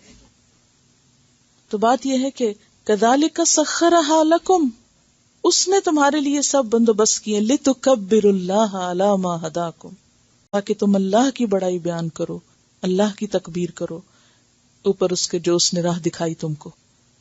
یعنی ان کو نہ تو تم کسی اور کے نام پر ذبح کرو، اور نہ ہی ان کو دکھاوے کے لیے کرو، اور نہ ہی ان کو تکلیف دو، اور نہ ہی ان کو نقصان دو، بلکہ صحیح طریقے پر ان سے کام لو جس طرح اللہ نے تمہاری رہنمائی کی ہے، اللہ کی دی ہوئی ہدایت کے مطابق، اور پھر اس مقصد کو بھی حاصل کرو. یعنی ایک جانور کی قربانی میں کتنی چیزیں انوالو ہیں. ایک جانور پیدا کر کے اللہ نے ہمیں کتنے فائدے دیے ہیں، اور اس سے ہمیں کیا کچھ سکھایا، اور پھر ذبح کرنے کا اور قربانی کرنے کا وقت اور طریقہ اور وہ سب چیزیں مقرر کی. اس کا مطلب یہ ہے کہ یہ ریچول بہت سی حکمتوں سے خالی نہیں. کیونکہ بہت سے لوگ جو یہ فتویٰ دے دیتے ہیں نا کہ بس کوئی ضرورت نہیں جانور قربان کرنے کی، اور بس کہیں بھی پیسے خیر کے کام میں دے دو تو کافی ہے. تو اس سے یہ سب کچھ کہاں سے حاصل ہوتا ہے؟ کیونکہ وہ جو سارا سین ہے ذبح کا، اور وہ جو سب عمل ہے، اور پھر اس سے جو سبق حاصل ہوتے ہیں، اور جو اس سے انسان کے اندر ایک تبدیلی آتی ہے، وہ مطلوب ہے. وبشر المحسنین، اور خوشخبری دے دو محسنین کو، احسان کرنے والوں کو. صرف جانوروں کو قربان کرنے والے نہیں محسن ہو سکتے، یعنی صرف وہ محسن نہیں کہ جو بکری ذبح کر کے بیٹھ کے کھا لیں اور اٹھ جائیں، بلکہ محسن وہ ہیں کہ جو ان کو ذبح کر کے اوروں کو بھی کھلائیں، اور احسن طریقے سے ذبح کریں، اور پھر اس کے ساتھ ساتھ اللہ کا ذکر اور شکر ادا کریں، اور الٹیمیٹلی اپنے دلوں کو جھکائیں، اپنے اندر نرمی پیدا کریں، اخبات پیدا کریں. تو اس صورت میں 2 دفعہ خوشخبری دی گئی ہے، اور وہ خوشخبری کس کے لیے ہے؟ مخبتین اور محسنین کے لیے. دونوں ہی کا ایک وزن ہے، مخبت اور محسن، عاجز، متواضع، جھکنے والا اور احسان کرنے والا. جو اس کے ساتھ اچھا نہ کرے اس کے ساتھ وَبِحَمْدِكَ نَشْهَدُ أَن لَّا إِلَٰهَ إِلَّا أَنتَ نَسْتَغْفِرُكَ وَنَتُوبُ إِلَيْكَ. السلام علیکم ورحمۃ اللہ وبرکاتہ.